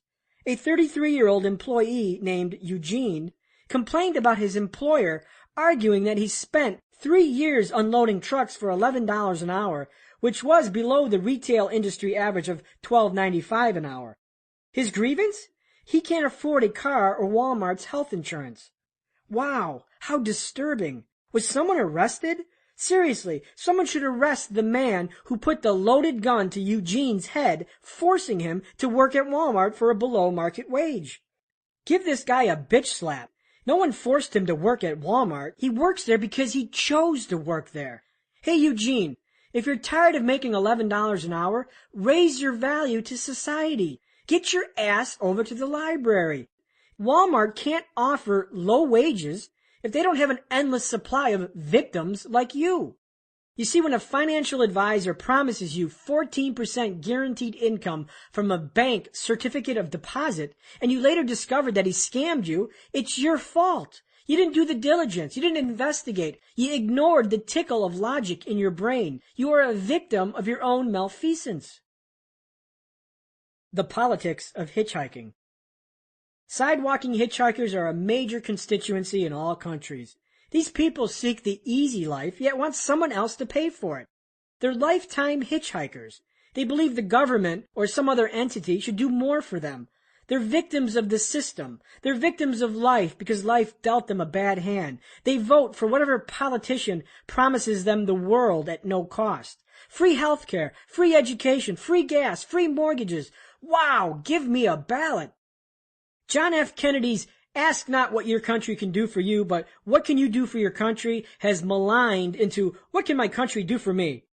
While I can't comment on the societal deterioration outside of the United States, within the last 20 years, sidewalking has become a way of life in America. Americans once loyally proclaimed, "Give me liberty or give me death." Now we just say, "Give me." As I write this, the economy is in a tailspin. The housing market crashed, lending dried up, and millions have lost their savings. How did we get here? It isn't complicated. We relied on others to make financial decisions for us. We ignored the fine print. We didn't read the contract. We didn't read the legislation. We made government an insurance policy. As a society, history is doomed to repeat itself if we continue to repeat the same behavior. I'm a minor participant in the recession. Sure, my home declined in value, but that's okay because I don't use my home as a wealth tool. Yet the gurus say your home is your greatest investment. Baloney. When the markets crashed, I didn't lose a lot of money because the markets weren't my wealth acceleration vehicle. The fast lane is about control, and if you live like a sidewalking hitchhiker, you have no control. On a public forum in August 2005, I predicted the forthcoming housing bust and outlined my theory with 7 reasons why I thought so. As it turns out, I was correct, and that truth crystallized because I chose to make financial decisions for myself. I didn't rely on the pontificators at CNBC who rappishly declared, housing was safe. I didn't rely on the mainstream media. I didn't rely on others. I relied on me. I was driving, not hitchhiking. And the beauty of driving is something that escapes most people. Responsibility. Wealth demands responsibility, followed by accountability. Responsibility is the forefather to accountability, but one doesn't evidence the other. When you admit responsibility to overdrafting your checking account, yet you do it again next week, you're not accountable. When you admit responsibility to fathering a child out of wedlock, yet you continue to engage in that behavior, you're not accountable. When you take responsibility for having your purse stolen, but flaunt it on the table in open view, you're not accountable. Accountability is being culpable to your consequences and modifying your behavior if need be to prevent those consequences. You can be responsible while not being accountable. A Fastlane forum user does a great job distinguishing between responsibility and accountability. What kills me is when people make the same piss-poor choices multiple times, but then claim to be responsible. It's easy to be responsible when responsible just means walking away. I've seen single parents who pledge to be responsible for the wild oats they've sown, only to occasionally send a check in the mail. I've seen people walk away from homes claiming to be responsible for their actions, only to buy another home they can't afford. I've seen people being responsible for the actions of their drinking and driving, caused only to do it again. I'm sick and tired of people being responsible. I want people to be accountable. People need to think before they act, own their choices before they make them. I am okay with people making mistakes, but freaking own that you made a mistake and learn from it. That's what true accountability and responsibility is all about. A friend of mine recently had her identity stolen. As we dined at a restaurant, she belly ached about the nightmarish ordeal. Determined to find the cause of her problem, I stopped her contempt midstream and asked a few questions. I wondered, was she being a victim or not being accountable? I asked, how did you get your identity stolen? My purse was stolen in Mexico. How did that happen? I probed. I was at a restaurant and someone swiped it. Oh? Was your purse laid out, wide open on the table like it is now? She glanced at her purse and got my point. As we dined, her purse sat on the tabletop in open view of everyone. Any thief could easily snatch her purse and run. She looked at me, scoffed, and then grabbed her purse and secured it to her lap. A victim? Or not holding herself accountable? Her problem was caused by a bad choice, the choice not to safeguard her purse. And even after this costly lesson, she still didn't understand the power of being accountable. If she were accountable to the error, her purse wouldn't lie exposed on the table as a beacon of opportunity to thieves, but safe in her lap. Immunize yourself from victimization. Stop being a victim by taking responsibility, followed by accountability. In 2006, I bought my dream home in Phoenix, Arizona, overlooking a gorgeous mountain range. The home had one of the best views in Phoenix, but needed a substantial remodel. A new friend recommended a general contractor, and I hired the contractor without investigation. No diligence, no reference check, no license investigation, nothing. Duh. What should have taken 8 months rotted into a 3-year ordeal, a nightmare that framed the worst decision of my life.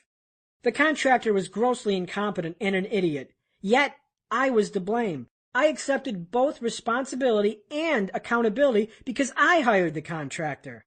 To plunder a line from Star Wars, slightly modified, who's the idiot? The idiot himself or the idiot that hires the idiot? But I wasn't a victim because I first was responsible. It was my fault.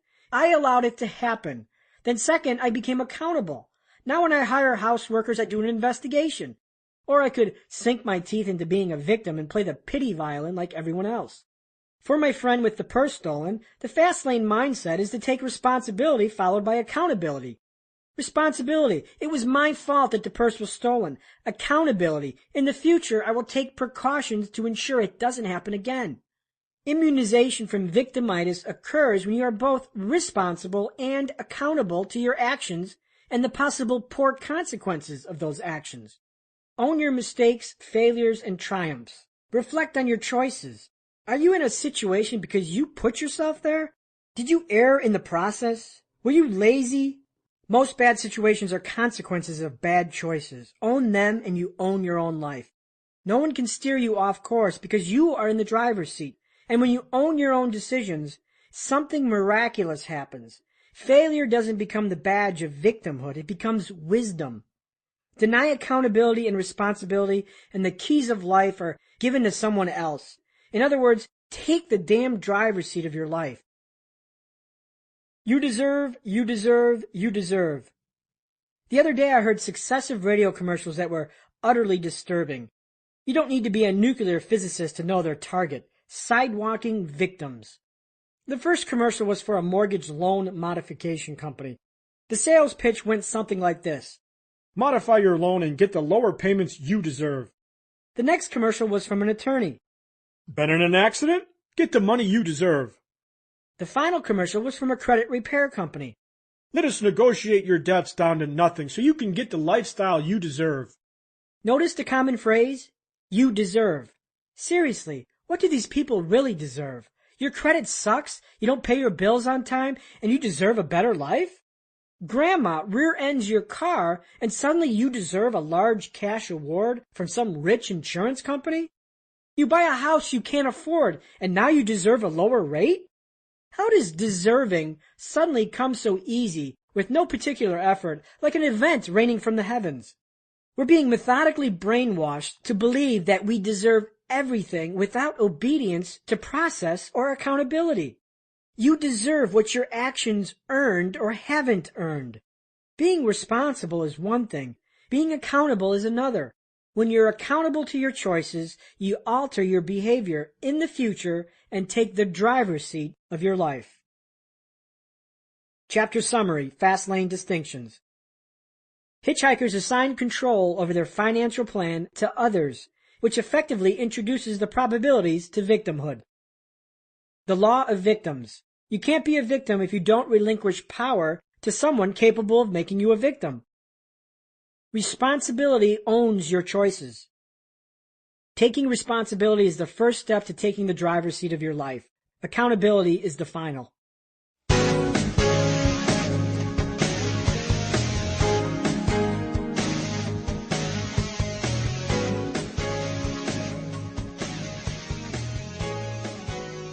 Part 4, Mediocrity, the Slow Lane Roadmap.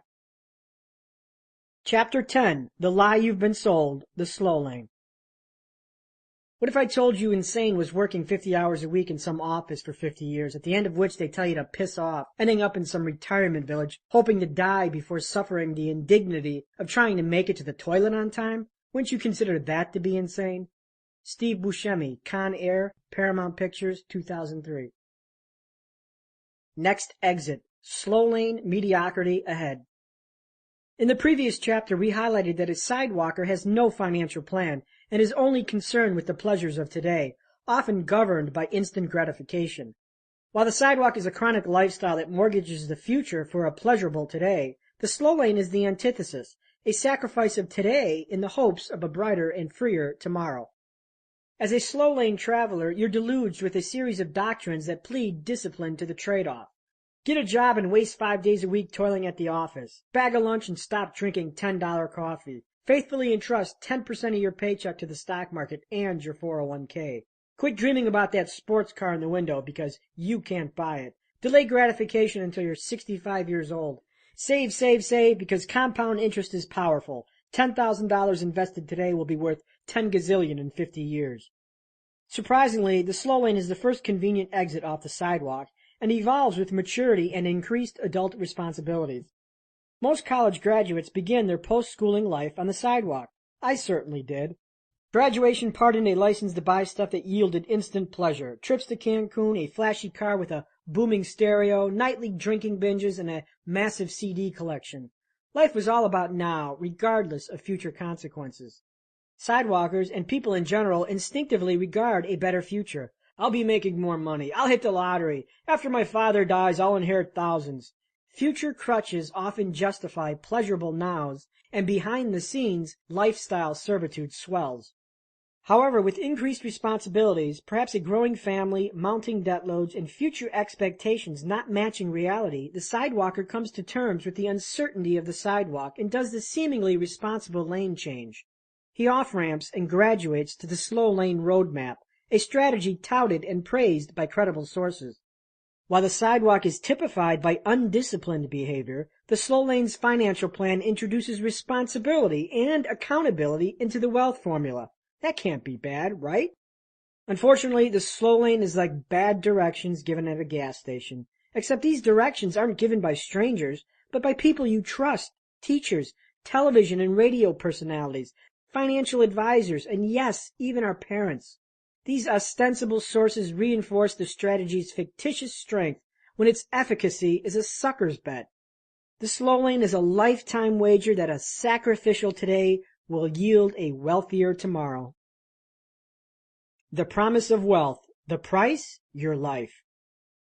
The slow lane is rarely challenged. It's a lie that's so deceiving that when the ruse is uncovered, decades of life have passed.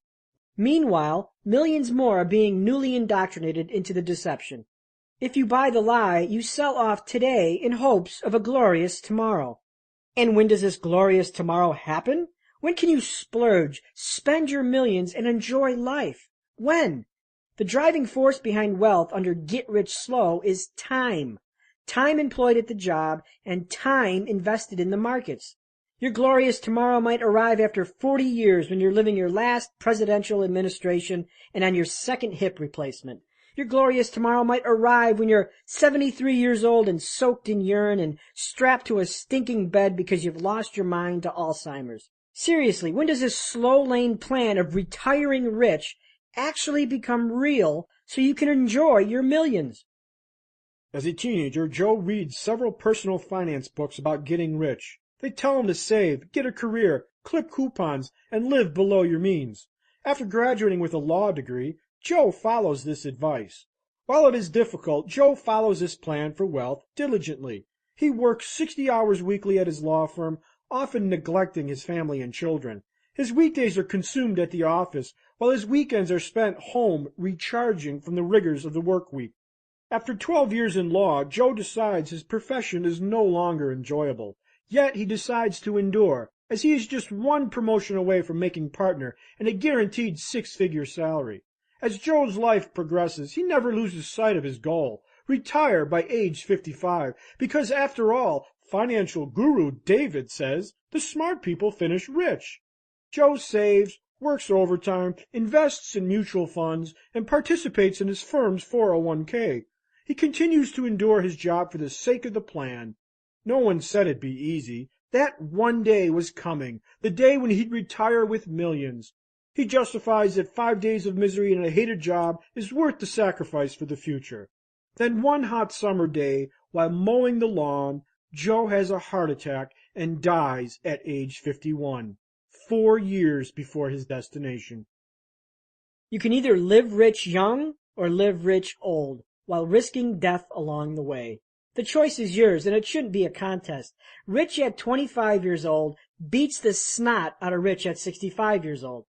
Ask a youngster, how do you get rich young? Will coupons, mutual funds, and 401ks be the answer? Comedic, I know. Wealth is best lived young and enjoyed while you have health, vibrancy, energy, and yes, maybe even some hair. Wealth is best lived in the prime of your life, not in its twilight after 40 years of 50-hour work weeks have pulverized your dreams into surrender.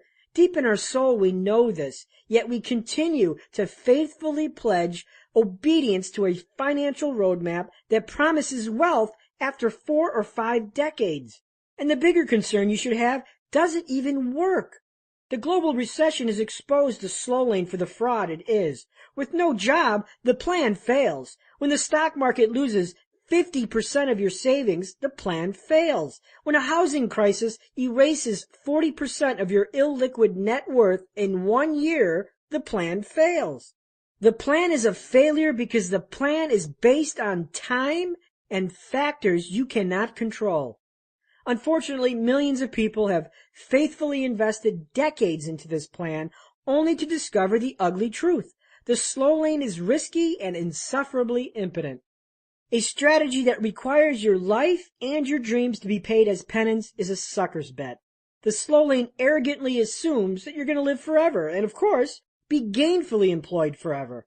Unfortunately, wheelchairs don't fit in the trunks of Lamborghinis. Slow lane mineposts and missives. Over time, the slow laner collects and espouses a series of mineposts reinforced by credible sources. Mom and Dad say, go to college, graduate, and get a job. Best-selling author David says, stop drinking expensive lattes. Susie says, open a Roth IRA and contribute 10% of your paycheck. Ramsey says, snowball that debt. All these missives formulate the slow laner's mineposts, a journey to wealth that consumes a lifetime. The minepost. Debt perception. Debt is evil. It must be religiously attacked, even if that means working overtime for life. Time perception. My time is abundant, and I will gladly trade my time for more money. The more hours I can work, the more I can pay off my debt and save money for retirement at age 65. Education perception. Education is important because it helps me earn a bigger salary. Money perception. Money is scarce, and every dime and dollar must be accounted for, budgeted, and perilously saved. If I want to retire by 65 with millions, I have to ensure I don't squander my hard-earned money. Primary income source. My job is my sole source of income. Primary wealth accelerator.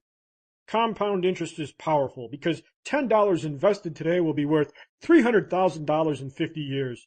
Oh yes, and don't forget about mutual funds, home appreciation, and my employer's 401k. Wealth perception.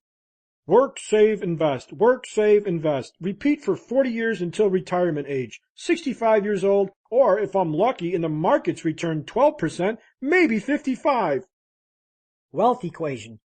Wealth equals job plus market investments. Destination. A comfortable retirement in my twilight years. Responsibility and control. It's my responsibility to provide for my family, although for that plan to work, I have to rely on others, including my employer, my financial advisor, the government, and a good economy. Life perception. Settle for less, give up on big dreams, save, live frugal, don't take unnecessary risks, and one day I will retire with millions.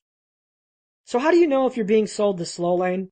The following lists the primary ammunition indigenous to the slow lane roadmap. Slow lane weapons. Go to school. Get good grades. Graduate. Pay yourself first. Overtime. Corporate ladder. Save X percentage of your paycheck. Contribute to your 401k. Invest in mutual funds. Buy and hold. Paychecks, pensions, benefits. Diversify. Raise your insurance deductibles. The stock market. Say no to expensive lattes. Be frugal. Get out of debt. Clip coupons. Cancel your credit cards. Dollar cost averaging. Get an advanced degree. Pay off your house early. Your home is an asset. Individual retirement accounts.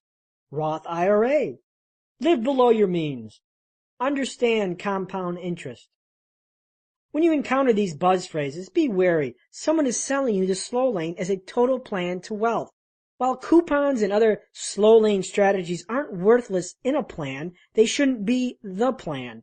The slow lane as a total plan is the problem, not the slow lane being a part of a plan. This distinction is critical because financial discipline must transcend to any wealth campaign. The Slow Lane Roadmap, a mathematical introduction. How is wealth created in the slow lane? To expose its method and its weakness, you need to reverse engineer and deconstruct the strategy down to its mathematical roots or its wealth equation. In other words, you want to expose the plan's theoretical speed limits for wealth, which is always determined by two variables: your primary income source, a job, and your wealth acceleration vehicle, market investments. These two variables formulate the slow laner's wealth equation and govern its wealth creation power, or in this case, futility. Wealth equals primary income source, which is a job, plus wealth accelerator, which is market investments. The equation factored looks like this. Wealth equals intrinsic value plus compound interest. The primary income variable, intrinsic value, has two variables itself dependent on how you are paid within your job. It could be intrinsic value equals hourly wage times hours worked, or intrinsic value equals yearly salary. Compound interest is derived from market investments, which is a universal concept that X dollars invested in the stock market today will be worth X millions decades from now. In Chapter 12, we will examine the slow lane's mathematical constructs and exploit their true deficiency. Therein you will discover why society's plan, your parents' plan, the media's plan, and the guru's plan are horrific strategies for wealth. Have you sold your soul for a weekend? Your soul is worth more than a weekend. Banality followed by blindness is the side effect of slow lane institutionalization. In 2007, on a cold January morning, a violinist stationed himself in a Washington, D.C. train station and played 6 classical pieces from Bach. Except this was no ordinary violinist, and it was no ordinary violin.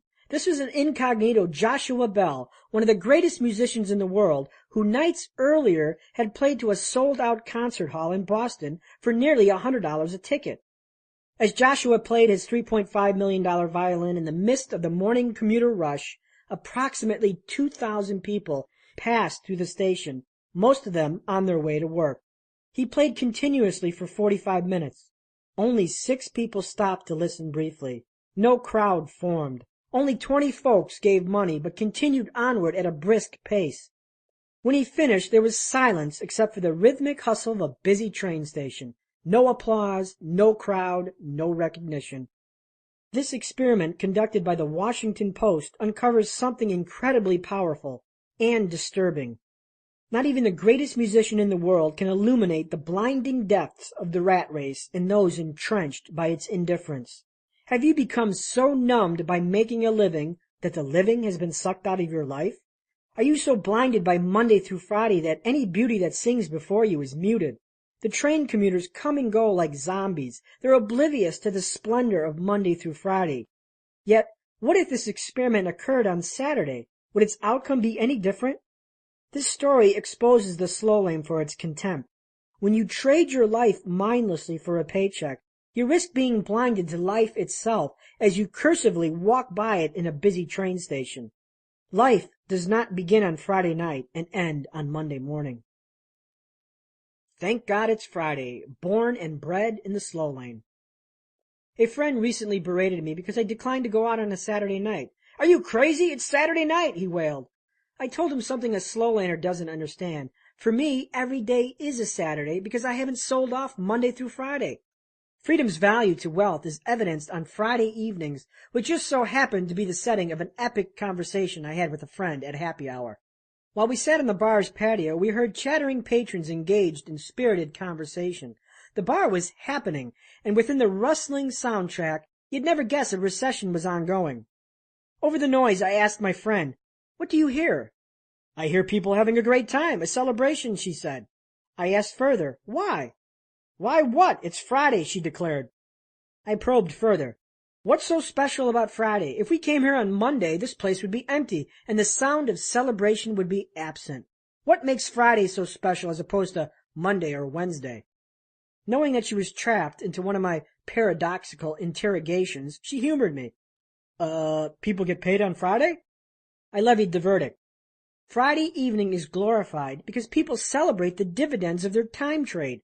5 days of work bondage exchanged for 2 days of unadulterated freedom. Saturday and Sunday is the payment for Monday through Friday, and Friday evening symbolizes the emergence of that payment, freedom for 2 days. The prostitution of Monday through Friday is the reason why Thank God It's Friday exists. On Friday, people are paid freedom in the currency of Saturday and Sunday. Negative 60%, the dismal return of the slow lane. The ultimate insanity is to sell your soul Monday through Friday for the paycheck of Saturday and Sunday. Yes, give me $5 today, and in return, I'll give you $2 back tomorrow. 5 for 2. No? How about 5 loaves of bread today, and in return, I'll give you 2 back tomorrow? No again? Why? This is a smoking deal. Hopefully you recognize that 5 of anything in exchange for 2 is a bad return. The 5 for 2 return on investment is a negative 60%. If you make consistent negative 60% return on investments, you'd go bankrupt pretty quick. What logical person would accept such a horrific deal? Most likely you already do. When you accept a slow lane roadmap as your strategy, you accept 5 for 2. You give 5 days of work servitude in exchange for 2 days of weekend freedom. Yes, Monday through Friday is prostituted for Saturday and Sunday. While people easily recognize and reject a negative 60% return on their money, they do it willingly with their time. If you have children, you have to question this normality. Kids grow on Mondays and Tuesdays. I've heard they grow on Wednesdays, Thursdays, and Fridays too. Yes, they don't wait for the weekend to grow up. When little Miranda speaks her first word, walks her first walk, dances her first dance, she doesn't care if you're in Houston for the quarterly managers meeting. Kids in relationships don't wait for the weekend to grow, and while you're out trading 5 for 2, guess what? The kids get older, and so do you. People who are bankrupt with time see their freedom, their families, and their relationships disintegrate. Time is mismanaged because the slow lane is predicated on time. 5 days of servitude for 2 days of freedom is not a good trade unless you trade time into a system that can give you a better return on your time. Instead of 5 for 2 for life, how about a 5 for 2 trade that has the potential to blossom into a better ratio, like 1 for 2 or 3 for 10? Would you make a 5 for 2 trade knowing that it could transform into a 1 for 10? Would that be something to invest in? While I worked my plan, I gave 7 for 0. I worked 7 days and didn't take a day off because I knew the roads on my roadmap converged with dreams. I worked for a better ratio in the near future, not in 40 years. I controlled my destiny, and eventually my time trade investment yielded a dividend of 40 years. Now I do 0 for 7. I work 0 days and get 7 days of freedom. Sadly, if you are entrenched in the slow lane, your options to shatter this negative 60% for return on your freedom is restricted. Remember, wealth is defined by freedom, and if you require proof, look no further than Friday night when people celebrate freedom as the slow lane dictatorship takes a weekend furlough. Normal is condemnation to mediocrity. Revolutionary Road, the 2008 movie starring Leonardo DiCaprio and Kate Winslet, does an excellent job portraying the slow lane's death grip. A young couple find themselves living in suburbia, going through the motions of life. The husband, DiCaprio, goes to work every morning and immerses himself in a crowd of his peers, while his wife, Winslet, fills the role of the good housewife. Both instinctively know something is wrong. They're settling. They've accepted normal. They've forsaken their dreams for the insane plan of everyone. Throughout the movie, we witness their attempts to escape, and with perilous consequences. The problem is, we've been brainwashed to accept the slow lane roadmap as normal. The defective roadmap gains traction early in life and is sanctified as the commoner's only probable means to wealth. I mean, it sounds logical, right? Folks like us just don't get rich playing pro ball, rapping, singing, acting, or entertaining. So we're left with the slow lane. And for some of us, that just might be okay. But for the rest of us with big dreams, big goals, and big ideas, it just doesn't cut the mustard. Here's a slow lane story pulled from the pages of the Fastlane forum. In the quest for becoming wealthy, my life has become quite uncomfortable. It all started 5 years ago when I had nothing. I had turned 30 years old and thought that living paycheck to paycheck was no way to live at all. I made a vow to myself that I would become wealthy. In order to do this, I took on a second job and saved all my money from that job while I used the money from the first job to pay for my living expenses. Basically, the last 5 years of my life have been as such in order for me to save money. Living and paying relatively cheap rent for an 8x13 room, using public transportation and a motorcycle for transportation, working almost every day with no days off during the week, rarely eating out, never buying toys or nice things for myself or my wife, almost never going out and having a good time. With the second job and my economical lifestyle, I've managed to save about $50,000 in 5 years. It would have been more, but I lost a good $30,000 when I invested right before the Dow hit its peak in October 2007. I reached a breaking point. 5 years is a long time to live in a room no bigger than a jail cell. The jobs are mind-numbing. I feel like my life is a prison. I have a good lifestyle for saving money, but at the expense of my mental sanity and happiness as a human being. I just feel like I can't live like